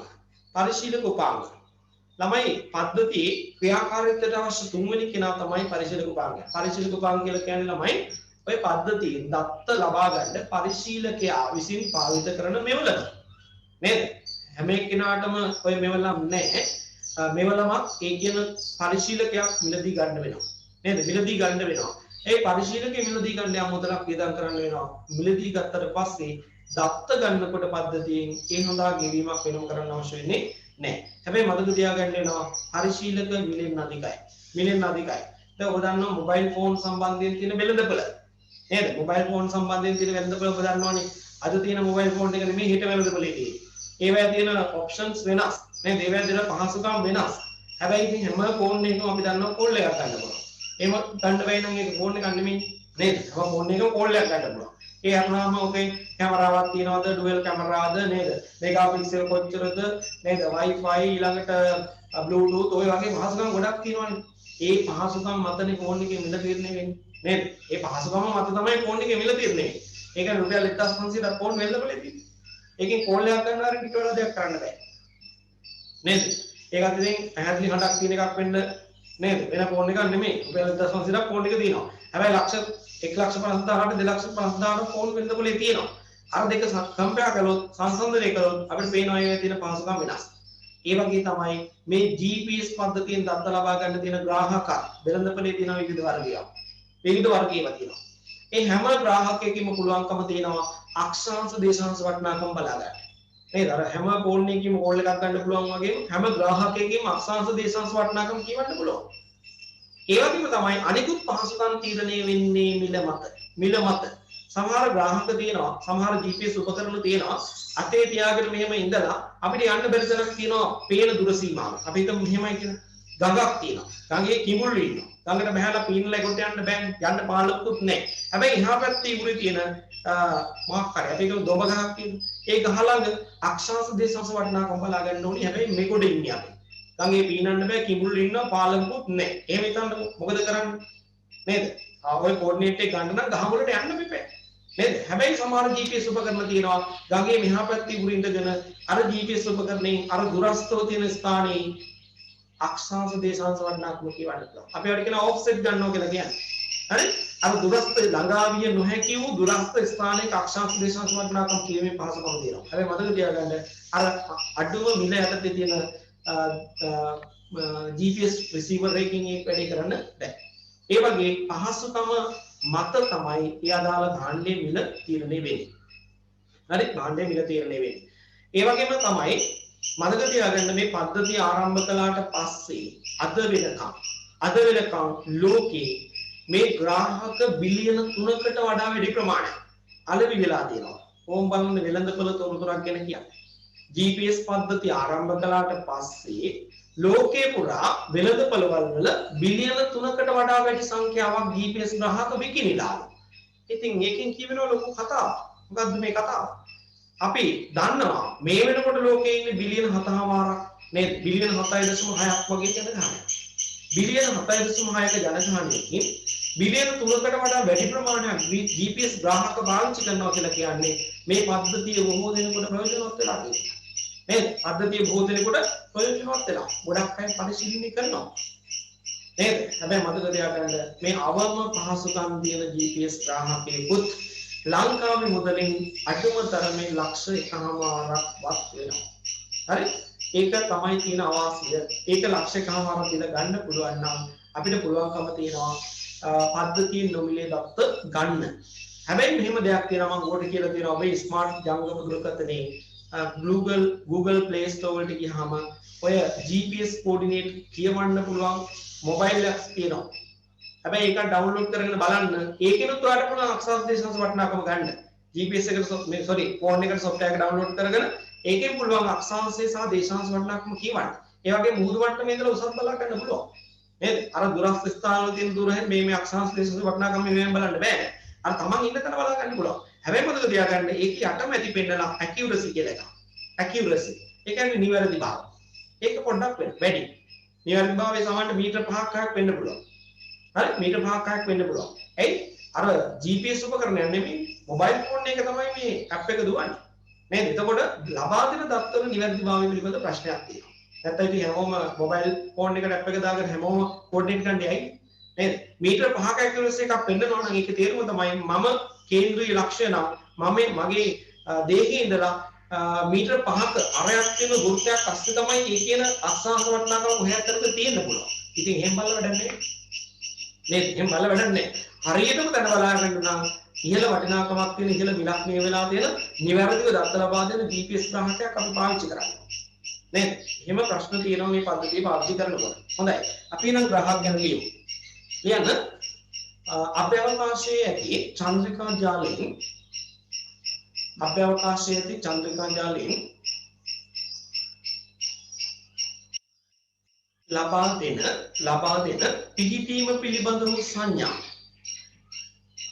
ලබා දෙන පිහිටීම පිළිබඳ වූ සංඥා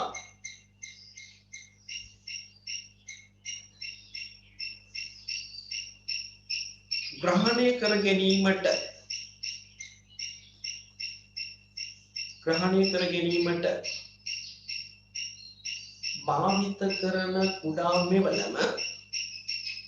භාවිත කරන කුඩා මෙවලම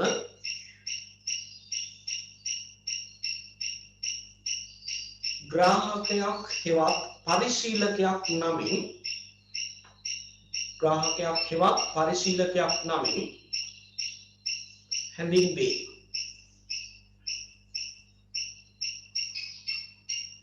සර් ඔව් කියන්නේ. සර් මම වාක්‍ය ලිව්වා ඒකේ මුල් වචන දෙක මට ලියා ගන්න බැරි වුණා. ලබා දෙන පිළිපීම පිළිබඳව කියන්න කලින් මොකද්ද කිව්වේ? මට මේ ඇහෙන්නේ අර වෙන්නේ මේ තෙවෙනි මොකද්ද කියන ගැටලුව කියලා. සර් මම දැන් කියපු වාක්‍ය ලියාගත්තා. හැබැයි ඒකේ මුල් වචන ටික මට ලියා ගන්න බැරි වුණා. ඔව්. අපි මෙහෙම කරමු. මේ ඔය අන්තිම කොටස මම කියන්නම් මේ කාට හරි group එකට දාන්න කියලා මම දාලා ඒක ඔයාට එවන්නම් ඈ. හරි සර්. ඒක කරමු. හරි. ඊට පස්සේ අපි ඔය ලියපු දැනටම ලියන්න මෙහෙම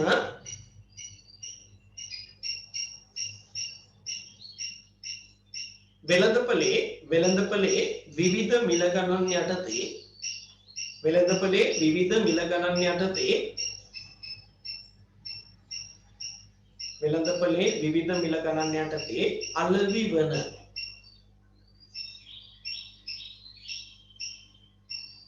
පරිශීලක පවතී.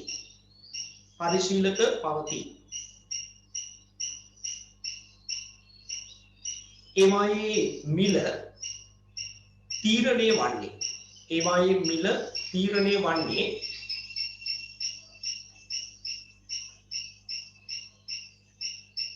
මිල තීරණය වන්නේ පරිශීලකයන් ලබා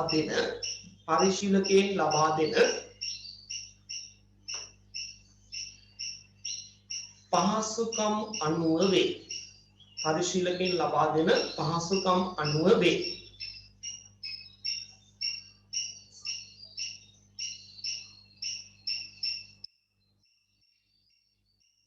පරිශීලකයන් මිලෙන් අධික වුවත්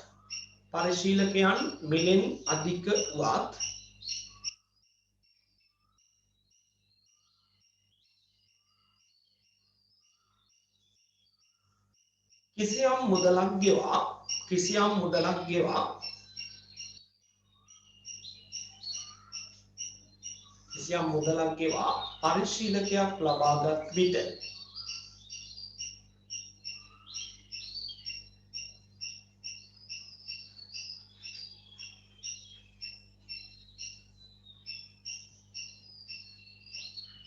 එය භාවිත කරමින් පද්ධතියෙන්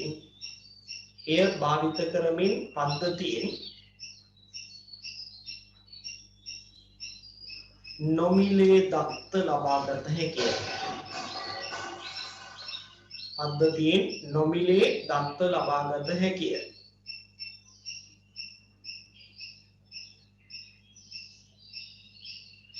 GPS පද්ධතිය ආරම්භ කිරීමෙන් පසුව මේ දක්වා කාලය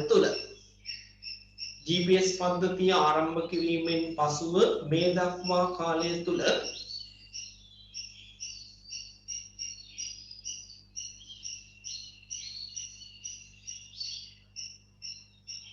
ලොව පුරා ග්‍රාහක බිලියන 3ක්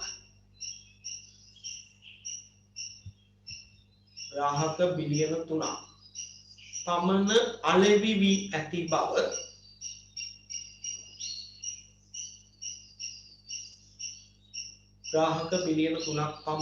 අලෙවි වී ඇති බව සමීක්ෂණ වලින් අනාවරණය කරගෙන තිබේ.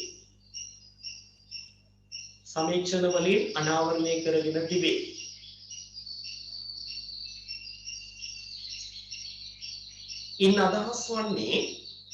අදහස් වන්නේ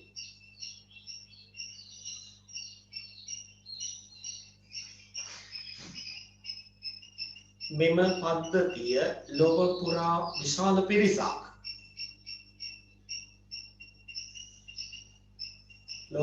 විශාල පිරිසක් භාවිත කරන බවයි.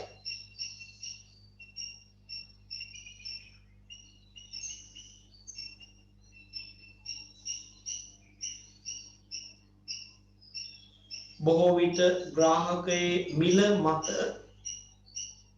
විට ග්‍රාහකයේ මිල මත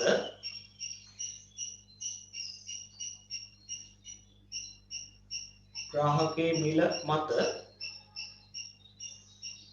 ලබා දෙන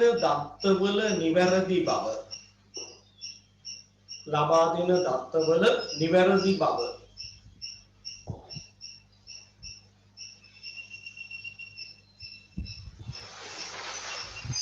තීරණය වේ. ලබා දෙන දත්තවල නිවැරදි බව තීරණය වේ.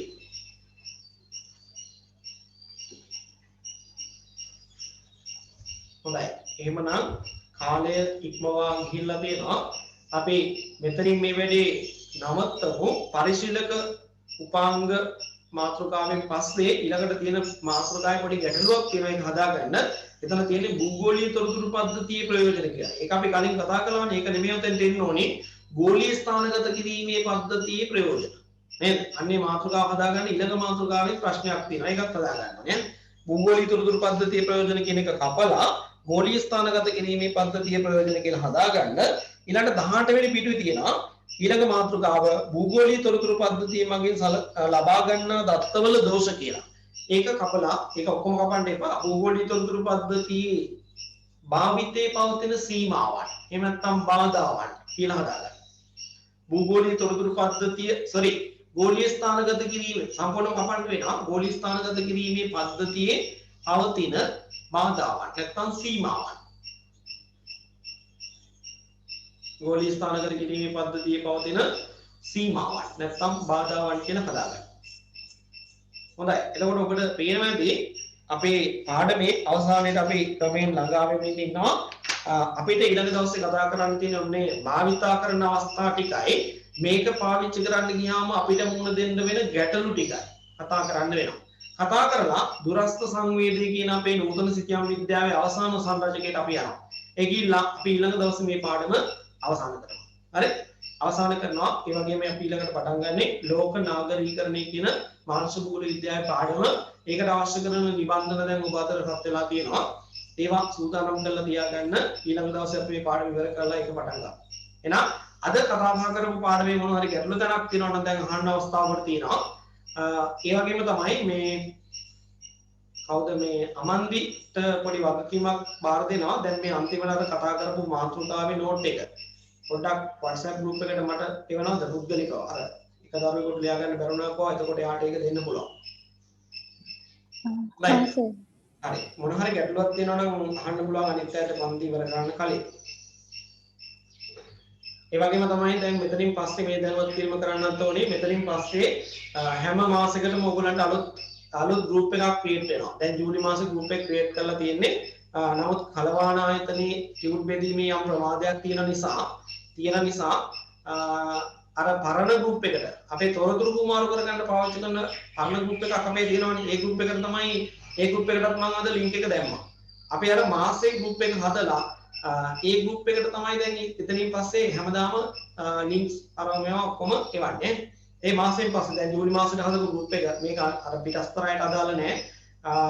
මේ ජූලි මාසේ group එක ජූලි මාසේ කතා බහ කරන ටියුට් එකේ වැඩ කටයුතු කරනත් එක්කම group එක අවශ්‍ය වෙලා යනවා. හරි ඒක delete කරලා දාලා අලුතෙන් ආපහු ඊළඟට අගෝස්තු වලට ආයෙ හදනවා. එහෙමයි යන්නේ.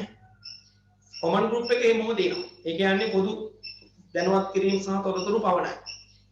අදටත් මම අර ඒ පොදු common group එකටත් මේ link share කළා. දවසට ඉඳලා ඒක කරන්නේ නැහැ. හොඳයි. හොඳයි. එහෙනම් හැමෝටම සුබ දවසක්. මොකක් හරි ප්‍රශ්නයක් ඒවා message එකකින් පොඩ්ඩක් බලලා මම කියන්න.